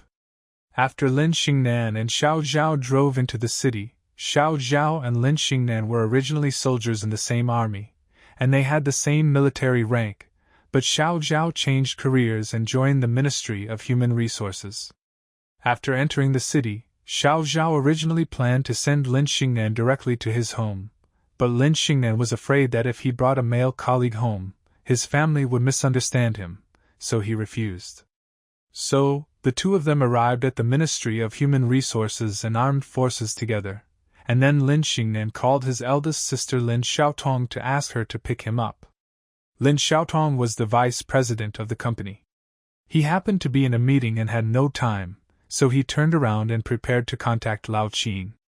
Lin Xingnan had a lot of questions in his mind, and he didn't want to express them. He didn't want Lao Qin to pick him up, so he called Lin Shurian.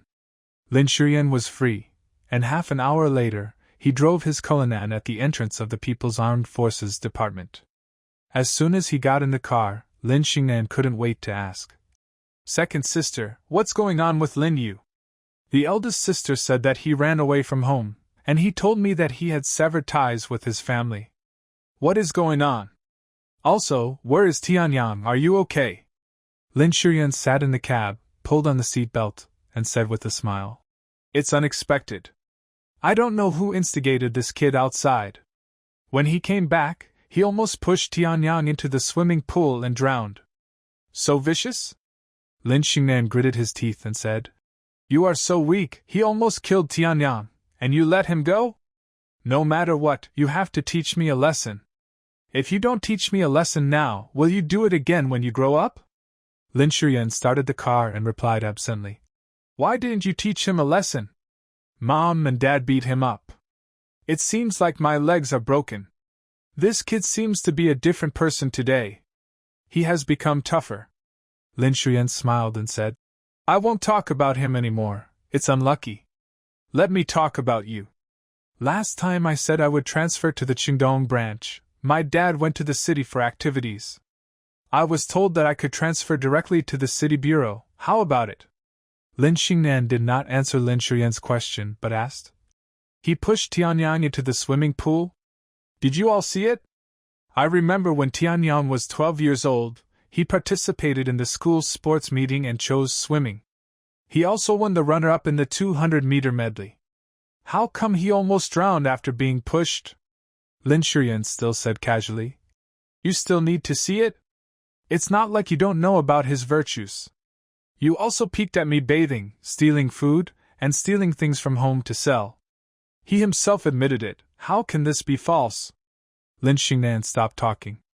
Although she was a soldier, she knew that she was going to transfer to the Public Security Department and had done her homework in advance. Criminal psychology, trace science, and microexpressions are all involved, and it is not a general study, but a research study. Along the way, the two never struggled with this issue, but chatted about Lin Tianyang's childhood. What I am talking about is how outstanding Lin Tianyang is. He is well behaved, sensible, and has good grades, and he is the favorite of the group. After returning home, Lin Xingnan desperately wanted to see Lin Tianyang, but Lin Tianyang went to school and could not see him. Lan Lin was at home, and the mother and daughter had a simple lunch. During the meal, they chatted about Lin Yu again, but this time it was Lan Lin who started the conversation. The reason is that Wang Ma made a bowl of braised mutton.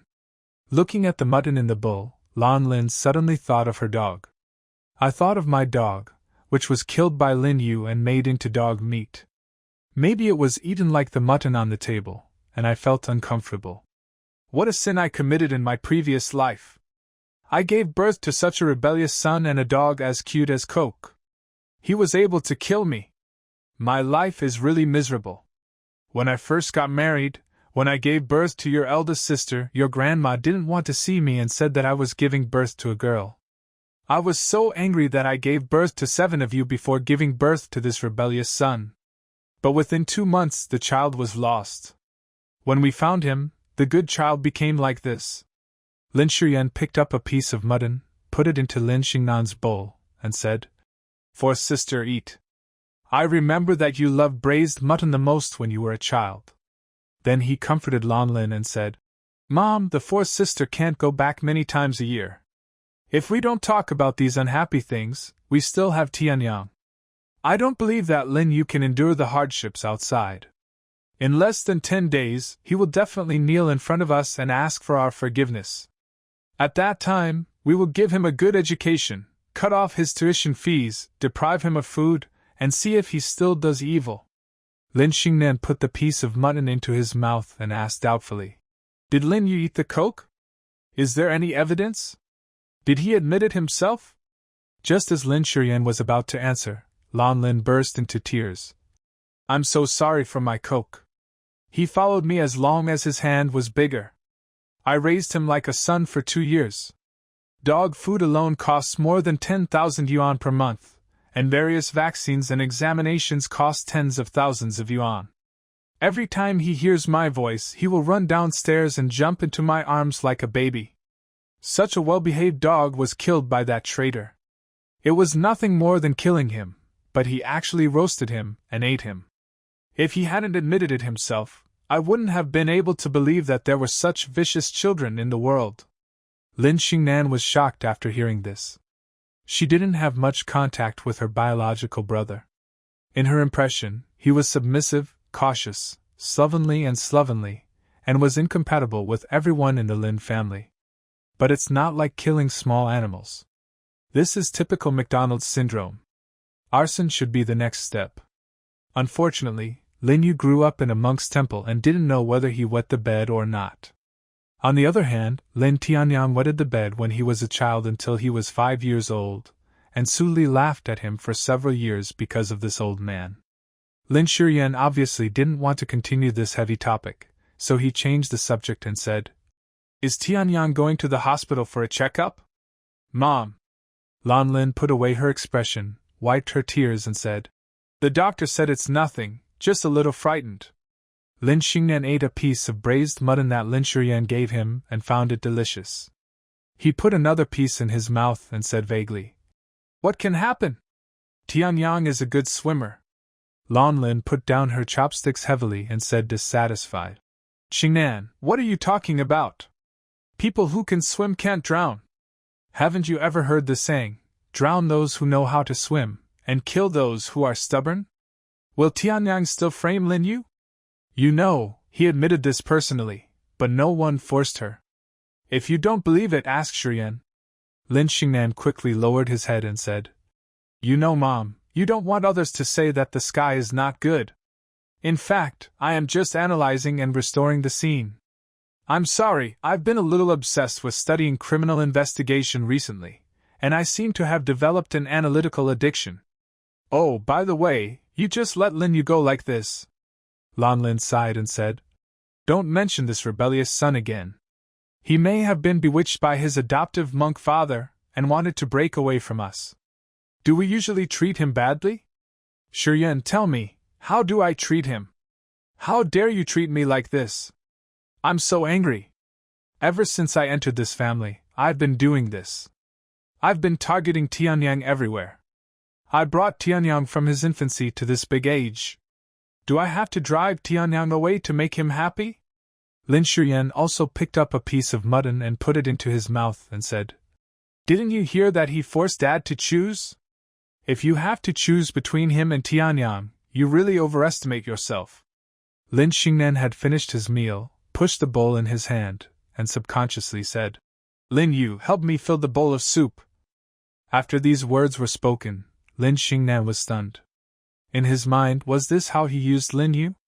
Has it become a habit? Lin Shiyan was also stunned. Yes, he seemed to be using Lin Yu like this. One moment, I ask Lin Yu to peel an orange for me, and the next moment, I ask Lin Yu to hand me a tissue. Is there anything wrong with that? Isn't this how everyone in the family orders Lin Yu? After Lin Xingnan studied criminal psychology, she developed the habit of reviewing her own behavior. Humans are social animals. Since they are social animals, there is a strict social hierarchy. In the Lin family group, the highest rankings are undoubtedly Lin Yuan and Lan Lin. How many of my sisters are in the second echelon?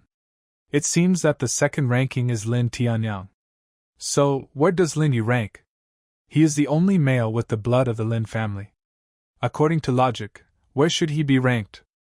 After such a review, Lin Xingnan broke into a cold sweat. He subconsciously reached out and wiped his forehead and asked, "Mom, you just said that you are very good to Lin Yu." Then, Lin Xingnan paused, glanced at Lin Shiyan, who was also looking at him, and continued, "Excuse me, in which aspect have you been kind to Lin Yu? For example, food? Clothes? Uses? Can you give an example?" Lan Lin was stunned. She thought about it carefully. Her mind was filled with Lin Yu's evil. As for her concern for him, she seemed to be unable to remember even one thing. Can't remember it or not at all? Of course not. She considers herself to be a fair person who treats all her children equally. As for her bad treatment of Lin Yu, he asked for it. Who makes him fail? If he were half as good as Tianyang, he wouldn't be like this. Lan Lin slammed her chopsticks on the table and said angrily, "Xingnan, what are you talking about? My kindness to Lin Yu is obvious to everyone. Do you have to tell me one by one? Are you questioning me? What's wrong with me? That's the baby I gave birth to in 10 months of pregnancy. Don't I feel any pain?" Speaking of this, Lin Xingnan naturally couldn't say anything else. Among the 7 sisters, Lin Xingnan was the only one who entered the military academy to serve in the military at the age of 18. She was least influenced by the Lin family and had the most independent personality. Although, she didn't like Lin Yu either. She felt that Lin Yu had many bad habits and a poor image, and was not worthy of the noble blood of the Lin family. But she was influenced by the military culture and would subconsciously divide the people around her into 2 camps, justice and evil. Lin Yu doesn't seem to be up to the standard of evil. Lin Xingnan stretched out, covered his mouth and said, "I met Lin Yu on the way back from the army. He is covered in injuries and his legs are lame. He is limping on the national highway. He should be returning to the temple in the countryside. At that time, I thought he had stolen things or money from the house and used it to support his monk adoptive father and younger siblings, so I briefly checked. From my observation, he didn't take anything from home, and he had no money on him, not even money for a ride. He was going to walk back to Dinghui Temple. You know, Dinghui Temple is not less than 50 kilometers away from the city. He is still lame. I saw a few solid steamed buns in his school bag. They should be the lunch he bought for himself." Lin Xingnan's words immediately reminded Lin Shiyan of the conflict in the morning, and he couldn't help but feel a little thump in his heart. However, self-righteous people never look for problems within themselves. Reflection makes human progress, but arrogance is addictive. What can wake up those who are pretending to be asleep is not calling, but holding in their urine. What can make people turn around is not preaching, but the southern wall. Katsuo, don't think too much. I bet that he won't be able to last even 3 days outside. He is doing this just to attract our attention," Lin Shiyan said with a face of conviction. "If you don't believe it, let's go to his school tomorrow. I want to see how he can survive in school." Lin Xingnan wiped his mouth with a tissue and said, "Okay, Mom, do you want to go with us? The number 27 middle school is right here anyway, less than 5 kilometers away, so it's very fast." She turned around and asked Lin Shiyan, "Second sister, should I drive your car or let Lao Qin drive?" After eating, Lin Xingnan and Lin Shiyan sat on the sofa and watched TV for a while chatting. I don't know who started it first, but the topic turned to Lin Yu again. Lin Shiyan said with a look of disgust, I don't agree with bringing Lin Yu back again. Think about it, he is only 16 years old and dares to peek at his sister taking a shower. What will happen when he grows up? Lin Xingnan heard Lin Shuyan mention this while eating, and now that he mentioned it again, he was obviously very angry. Lin Xingnan made a bold assumption and asked with careful verification. Is this also admitted by Lin Yu himself? That's right. I hate this little pervert when I see him. Every time he sees me, his eyes shine, just as dirty as the eyes of the men who surround me all day long. Lin Xingnan pondered for a moment and asked. So, he admitted two things at once today? Admit that you tortured and killed your mother's dog, and admitted that you peeped in your shower? Isn't that all? Lin Shuyan became more and more dissatisfied. He also admitted that he took his mother's bracelet, Tianyang's watch, and replaced the watch that his sister planned to give to Mr. Lu with a live toad. It directly caused the affair between sister and Mr. Lu to go south. What's more, he dared to interfere with the family's business. He was the one who interfered with the cooperation between Dad and Dingqing Group. Lin Xingnan was shocked. This obviously went against common sense. For ordinary criminals, confessing their crimes is like squeezing out toothpaste. They are interrogated once and vomit a little. How can they not confess their crimes? This is simply a big confession scene. But why? Although Lin Xingnan knew a little bit about criminal psychology, no matter which theory he used in the book to explain Lin Yu's behavior, he couldn't explain it. Lin Xingnan suddenly fell into deep thought. If you want to thoroughly understand a person, you must start with the person's living habits, personal hobbies, and personality traits. Lin Xingnan raised his head and said to Lin Shuyan, Let's go! Take me to Lin Yu's room to see if I can find any useful clues. Lin Xingnan is a quasi-policeman and Lin Shuyan is a lawyer. Both professions rely on evidence. Lin Shuyan immediately echoed. Okay. I haven't been to his room for a long time. The two sisters immediately got off the sofa and walked to the elevator. Lin Xingnan pressed the up button on the elevator and asked, I forgot, which floor does he live on? Lin Shuyan reached out and pressed the down button and said, He lives in the basement. Basement? Lin Xingnan asked in surprise. Is his room being renovated? How come he lives in the basement? He has been living in the basement. Lin Shuyan looked unconcerned. Look at how dirty he is every day. Where can he live if he doesn't live in the basement? Lin Xingnan stopped talking, and the two went down to the basement.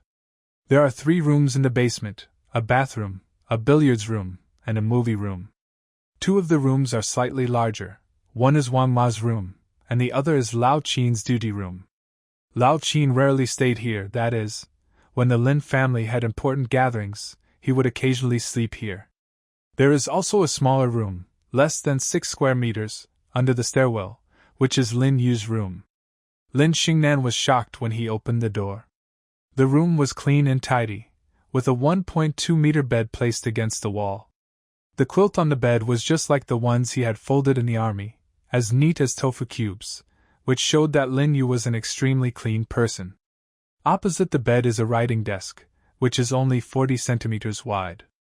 Since the room is only 2 meters wide, with a 1.2-meter bed and a 40-centimeter desk, the middle aisle is only 40 centimeters, which is only enough for a bench. The desk is spotlessly clean, with a metal desk lamp and a simple bookshelf with several extracurricular readings on it. The most eye-catching thing is that there is a family photo hanging on the wall of the desk, but Lin Yu is not in the family photo. Lin Yu still hangs it in the most conspicuous position, which shows that this photo is very important to Lin Yu. The top of the bed is the slope of the stairs, and a wardrobe is stuck under the slope. The height of the wardrobe is about 1.6 meters. The wardrobe door is open, and a set of clothes is hung inside. It was a sports sweatshirt, and Lin Xingnan recognized it. This was bought by Lan Lin for Lin Yu when he first entered the Lin family. There's just so much stuff in the whole room. Lin Xingnan suddenly felt short of breath, took a deep breath and said, Lin Yu has lived in this house for 4 years? Our Lin family has a house of more than 1,000 square meters, and Lin Yu lived in this 5 to 6 square meter room for 4 years? Is this what is called a bowl of water? Is this what you call being nice to him? Lin Xingnan pointed to the frayed sweatshirt and asked. Second sister, you won't tell me that you only bought this set of clothes for him in 4 years, right? Lin Shiyan looked at the scene in front of him and was a little dazed. He said uncertainly, It should, maybe, it's more than this. No wonder I always see him dirty. It turns out his clothes are faded. Then he said unwillingly, Even if he is like this, he is asking for it. If he was half as well behaved as Tianyang and half as good as Tianyang, he wouldn't be like this. Lin Xingnan sighed and said, Is this the reason why we torture him? Lin Shiyan said unconvinced. That's not the reason why he tortured and killed my mother's dog, it's not the reason why he peeked at my bath, and it's not the reason why he stole my mother's bracelet and Tianyang's watch. Lin Xingnan stopped talking. Suddenly I felt like I had nothing to say.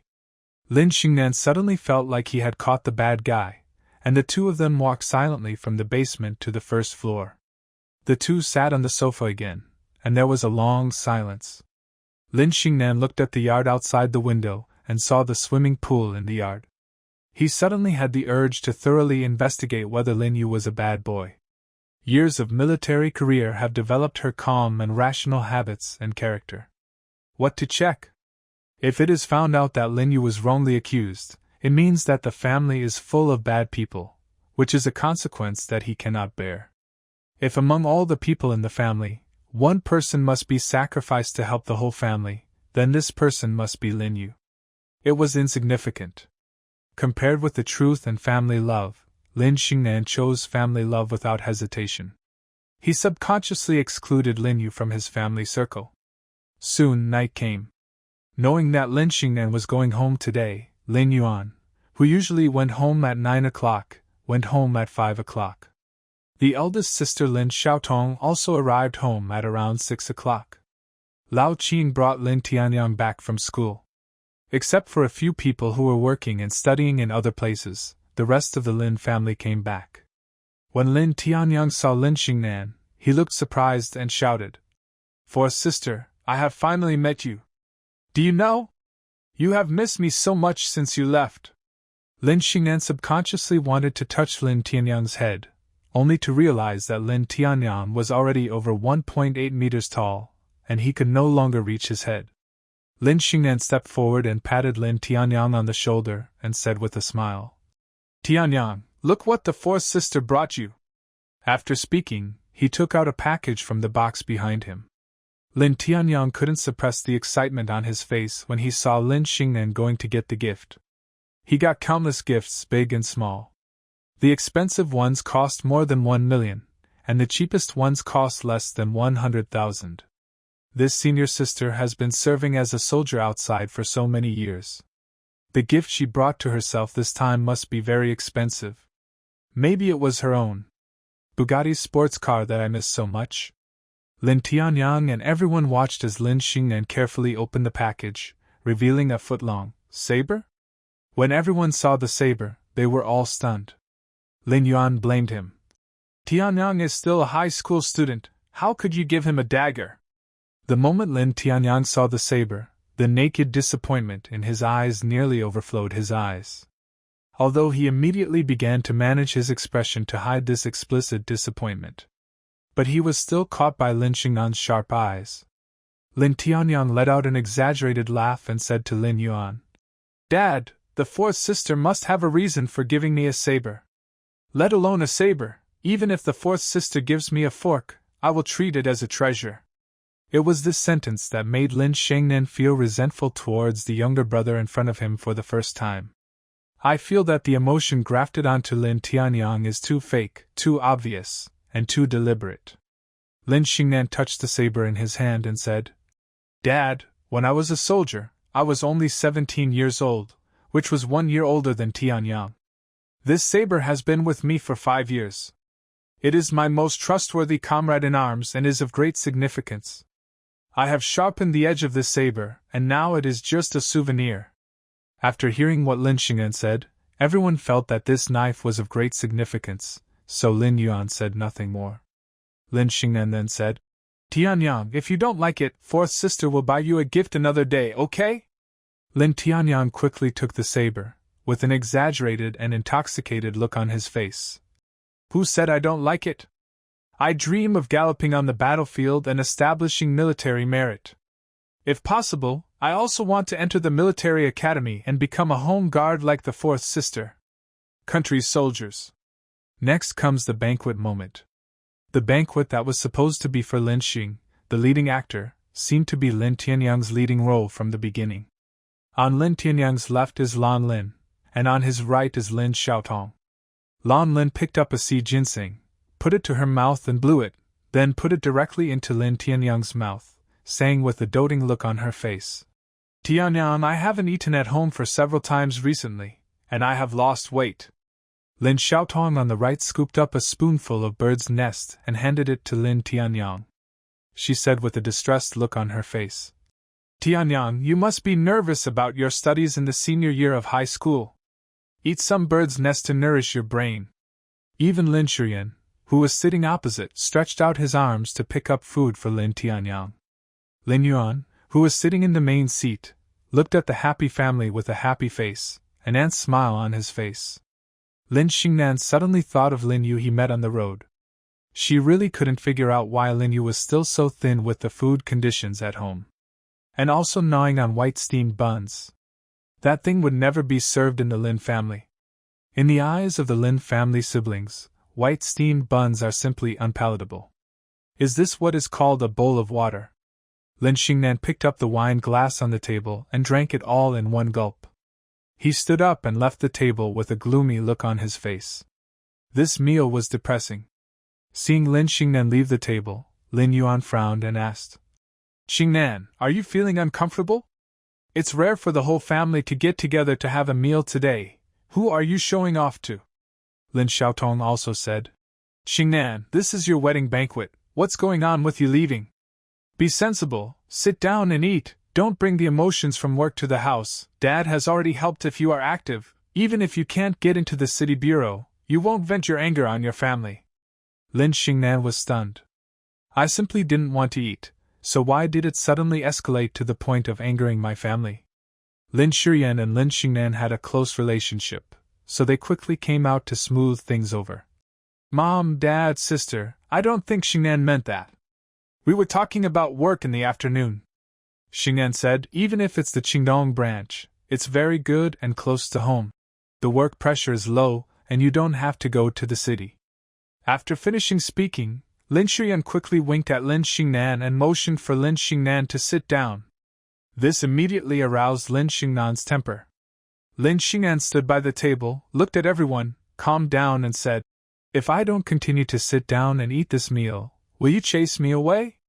You drove me out of the Lin family like that? The table immediately fell silent, and everyone was stunned by Lin Xingnan's words. Lin Yuan smashed his chopsticks and said with full fatherly power, Old four, don't think that you can do whatever you want just because you have been fed by the emperor for a few years.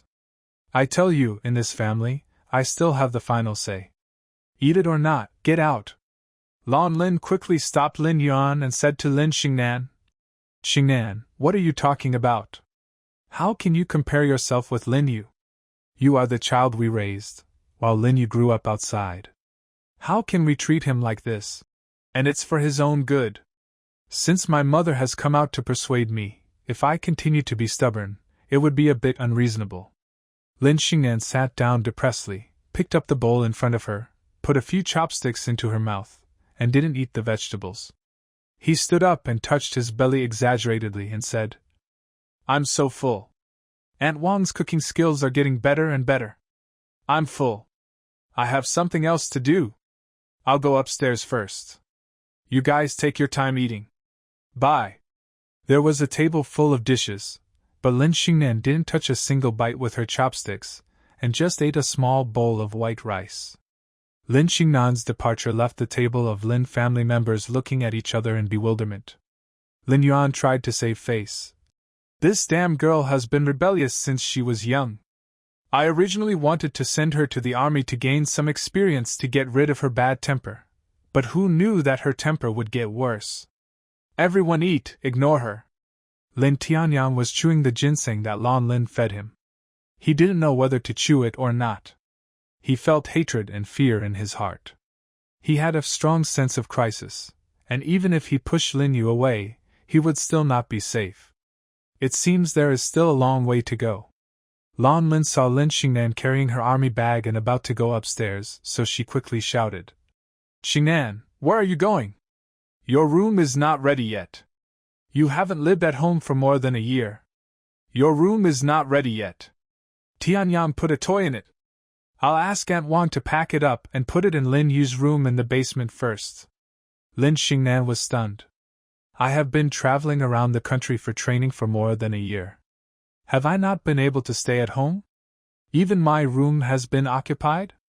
I live in a suite with a separate study, dressing room and bedroom, which is no less than 100 square meters. How could it be requisitioned? How many toys does Lin Tianyang have? Does he run a toy store?" Lin Xingnan once again recalled Lin Yu's lonely and resolute back. She thought that the reason why she couldn't control her temper tonight had nothing to do with Lin Yu. But she simply felt that Lin Tianyang was annoying. She didn't feel anything when she was at home, and like the other sisters in the Lin family, she doted on Lin Tianyang endlessly. But since she studied micro-expressions and criminal psychology, she seemed to suddenly realize that the brother she once loved infinitely was different. Perhaps it has always been like this, but I at that time, like the Lin family now, did not notice it. Lin Xingnan shook her long hair and said expressionlessly, "That's not necessary. I'll just stay in a hotel for the night." After saying that, he left with his military bag on his back without even changing his military uniform. Lin Shuyan hurried forward to chase after her, shouting as she did so, "Fourth sister, don't go to the hotel, stay with me for one night first. I have a guest room in my room, and we two sisters can have a good chat." Lin Yuan threw down his chopsticks and said unhappily, "Letting her go is just a matter of work, isn't it? I have already informed Secretary Jing. It's only a matter of 1 or 2 days. Is it necessary to be so drastic? If I don't give her some, if you keep eating, you won't grow up." Lin Xingnan turned around and gave a forced smile, saying, "No need, I'm easy to deal with. When we were doing extreme survival training in the wild, we couldn't even stay in a cave, let alone a hotel." Then he said to Lin Yuan and Lan Lin, "Dad, Mom, I'm a little tired today, so I won't accompany you. I'll come back to see you after I settle down." After saying that, he left without looking back. Lan Lin shouted from behind, "Xingnan, I'll let Lao Qin take you there." "No need." Lin Xingnan threw a word over from afar. Lin Yuan was furious. "Look, with this temper, I doubt that if she joins the municipal bureau, she will offend the bureau leaders. It seems that she still needs to be tempered." At this time, Lin Tianyang swallowed the ginseng and said carefully, "Dad, Mom, eldest sister, second sister, fourth sister, are you angry because of me? It has nothing to do with you," the 4 of them said in unison.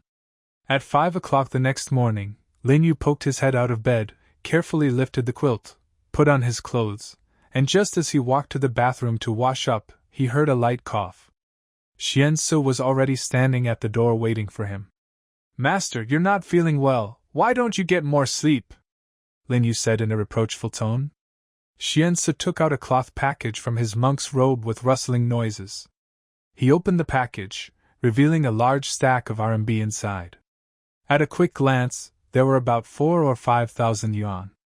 There are both whole and small amounts, which obviously are accumulated over time.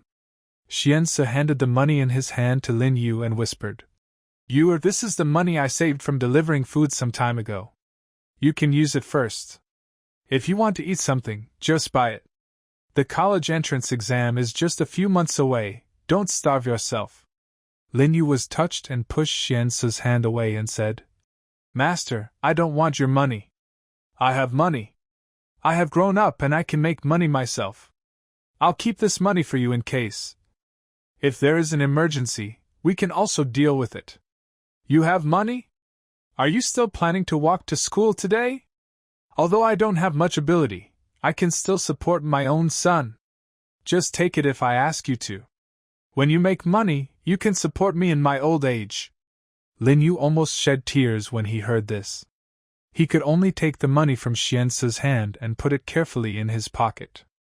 Xuanze is less than 50 years old, but due to years of poor health and overwork, he looks like he is 60. Seeing Lin Yu put away his money, his facial muscles expanded, his face was full of smiles. He patted Lin Yu on the shoulder and said, Don't worry, the Lin family doesn't want you, I can support you. After saying that, he turned and walked away with light steps. Lin Yu touched the money on his chest and secretly made up his mind that he must live a decent life and bring honor to the old monk. After washing up, Lin Yu walked to the kitchen and opened the lid of the pot. In the pot, there was already steaming millet porridge, white flour buns, and dumplings left over from last night, which were fried golden brown by Xiansu in oil. Just as he sat down to eat breakfast, Jueming and Juehui appeared at the door. They were both sleepy. Jueming yawned and took out a wad of money from his pocket, about 1,000 or 2,000 yuan, and handed it to Lin Yu, saying, Brother, this is the money I earned while doing odd jobs while attending school.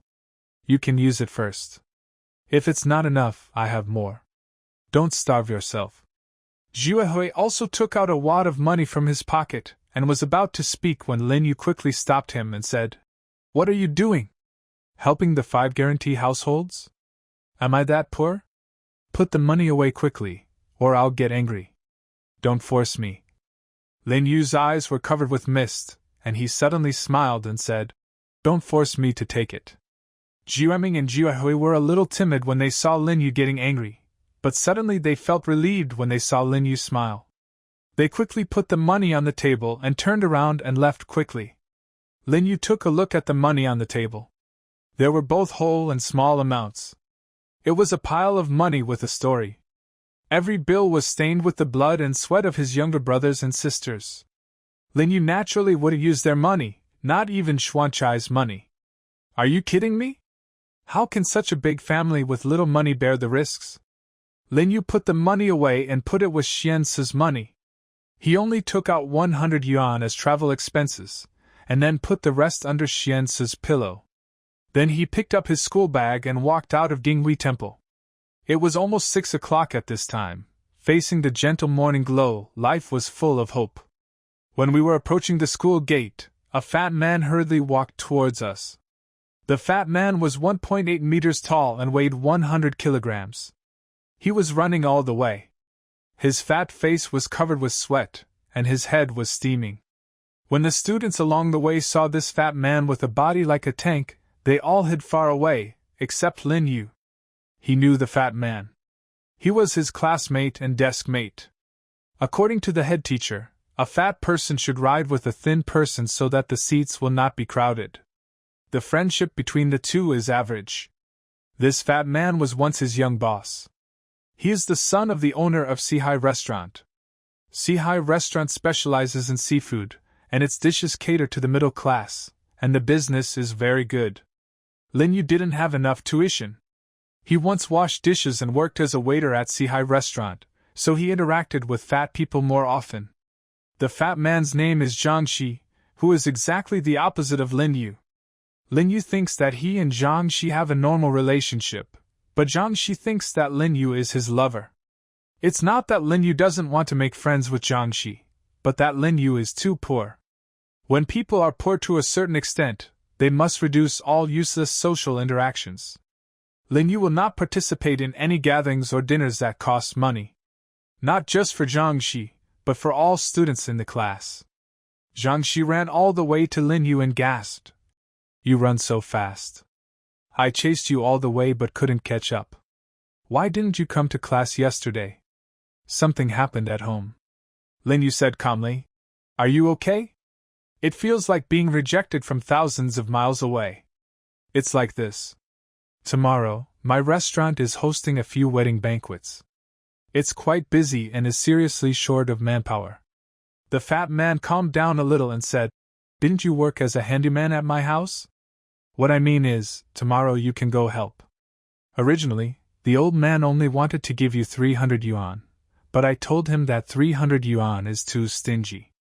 I will probably be busy until 10 o'clock in the evening, starting from 5 o'clock. I can pay for this amount of money to others, but my classmate cannot. Jiangxi has a big face. Once a person has a big face, his facial features, eyes, mouth, and nose will appear small. Jiangxi rolled his little eyes, raised his eyebrows, and said proudly, "Do you know how much money I asked for you, brother?" Lin Yu shook his head. "You guess?" Lin Yu didn't want to waste time, so he shook his head and said, "I won't be free tomorrow. I missed too many classes and I have to make up for them. You'd better be more serious. There are only 3 months until the college entrance examination. Fatty's grades have always been in the last 1 or 2, and he and another male classmate in the class often clashed in order to compete for last place." The fat man ignored the coldness in Lin Yu's tone and said proudly, 1,000 yuan. I asked for 1,000 yuan for you, brother, that's cool. Lin Yu was stunned. $1,000 for 5 hours, this job was worth doing. Just when Lin Yu was about to agree, he suddenly felt a sharp pain in his head.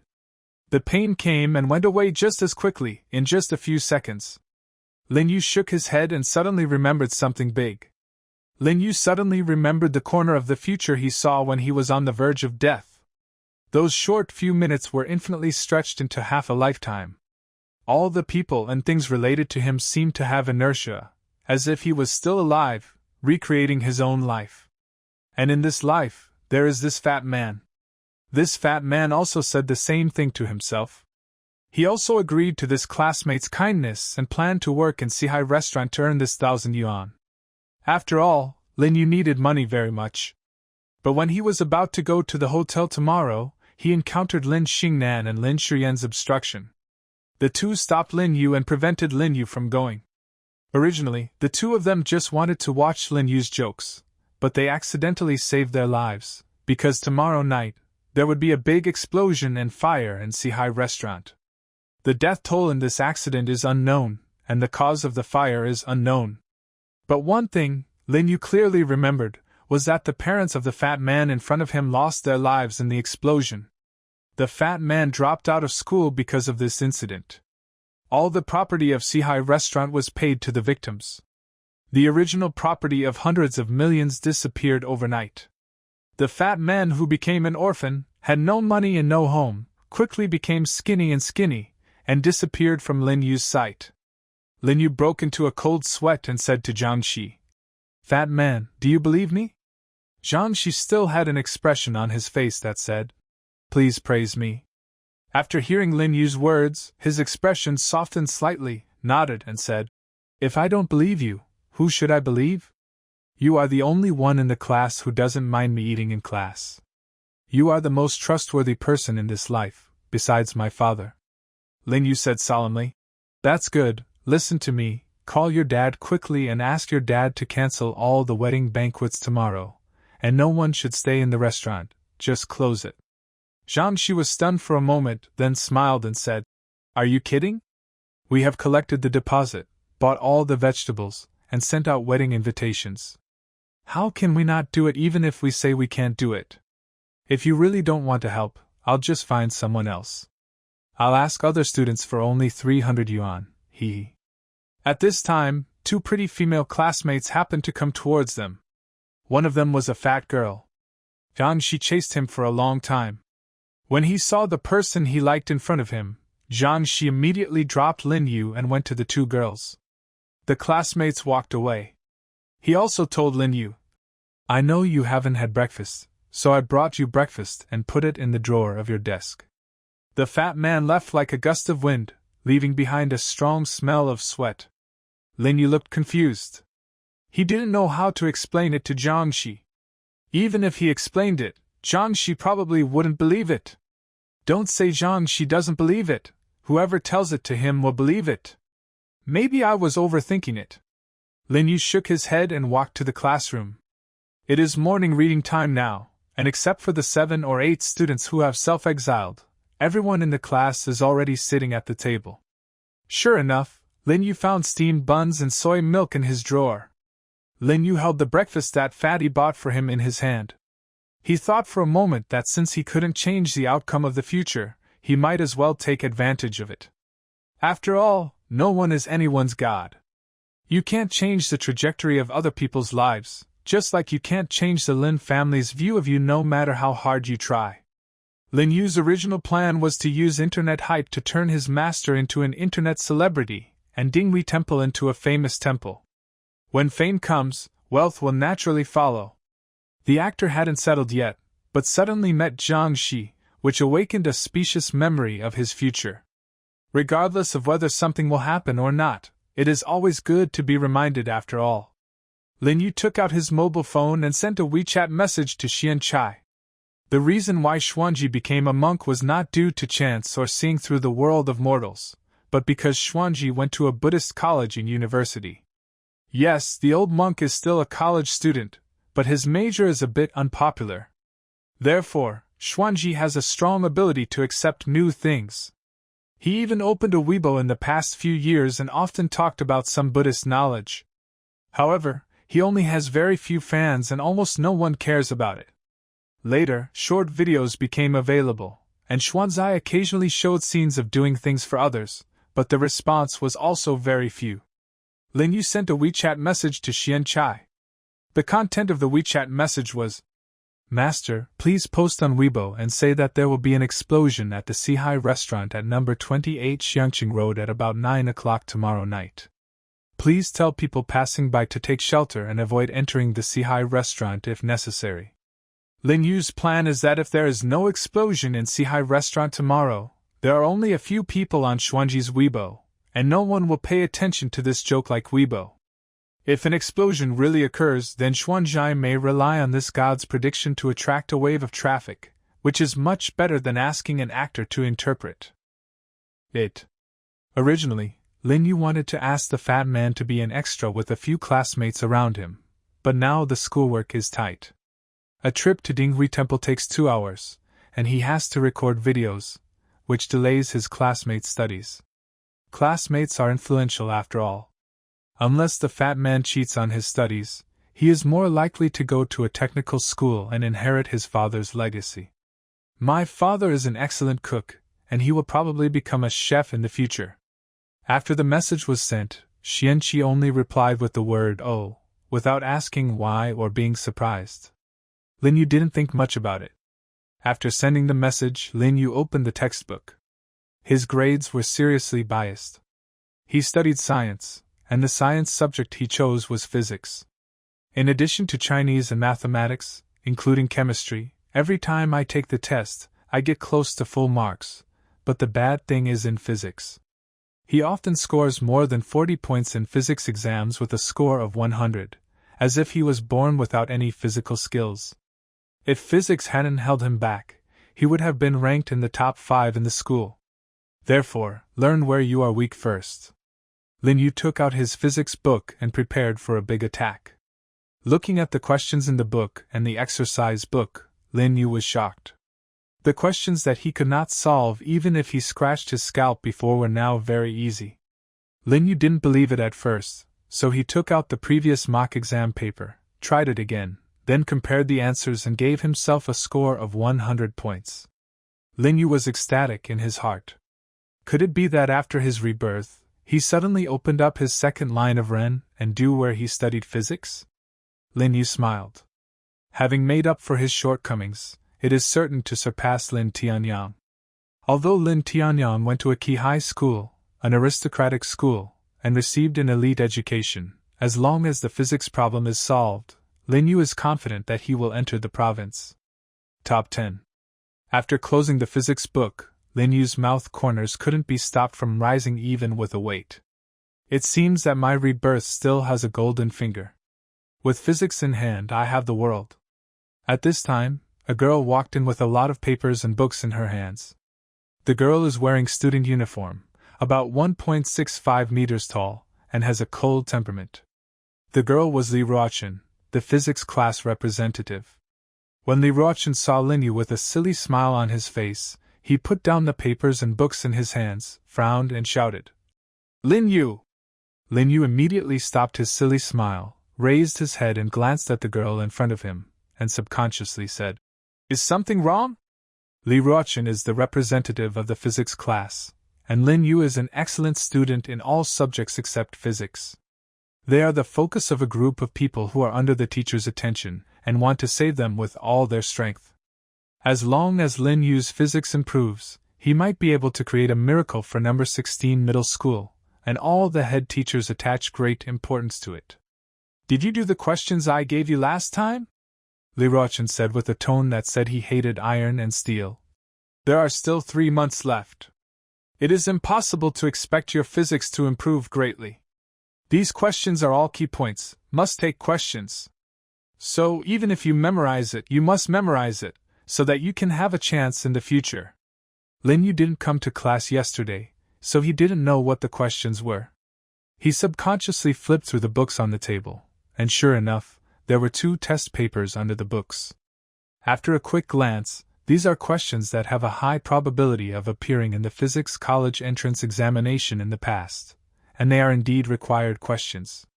Lin Yu took a look and found that the previously obscure questions were not difficult at all now.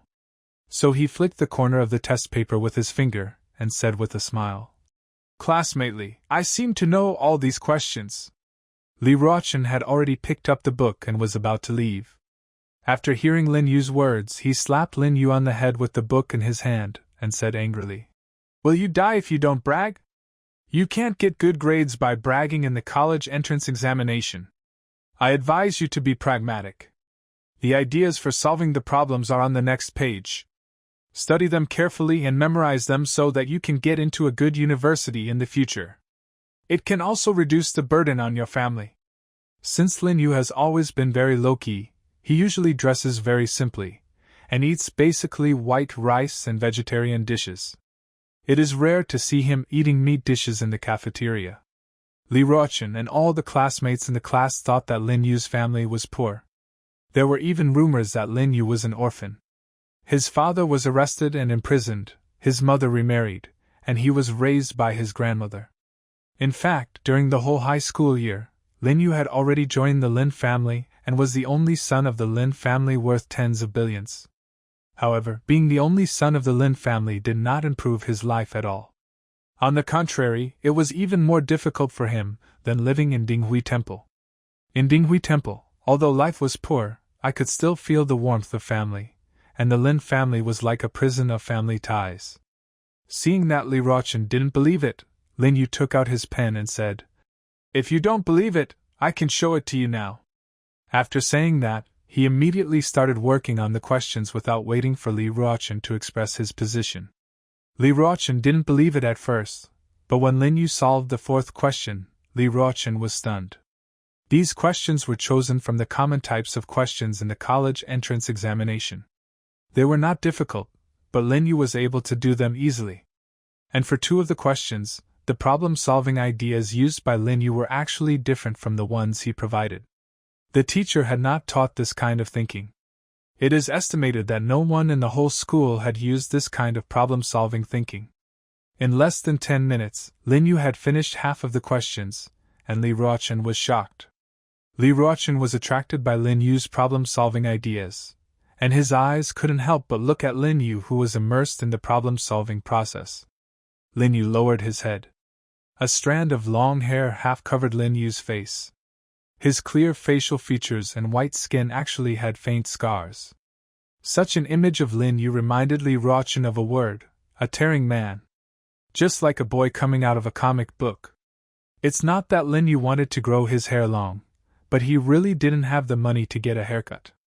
Lin Yu's facial features were originally 3-dimensional, but due to chronic malnutrition, his facial features became even more 3-dimensional. Li Ruochen could still smell the good smell of Lin Yu even across half the table. This smell is hard to describe, it is a clean, sandalwood-like smell. Looking at Lin Yu, who was all attentive, Li Ruochen couldn't help but blush. I was thinking to myself, I don't know whose crush will be from now on. If he were taller, there would be no Yanzu in the entertainment industry, and what would happen to Guanxi? However, he is only 16 years old, and should still be able to grow 4 to 5 centimeters. Li Ruochen put down the book in his hand and sat quietly next to Lin Yu, quietly watching the boy in front of him concentrate on solving the problem. Li Ruochen, who has good grades and first-class appearance, is the Bai Yueguang in the hearts of many boys in the school, but now he is sitting next to Lin Yu, attracting the attention of countless boys. In less than 20 minutes, Lin Yu finished all the questions in his hand, and Li Ruochen was stunned. After Lin Yu put down his pen, Li Ruochen asked, "Did you already do it the day before yesterday? Also, where did you learn your problem-solving ideas?" Lin Yu looked confused. "The idea of solving the problem? What idea of solving the problem? Isn't it supposed to be solved like this? You mean there is another way to solve the problem?" Li Ruochen looked at Lin Yu like a monster.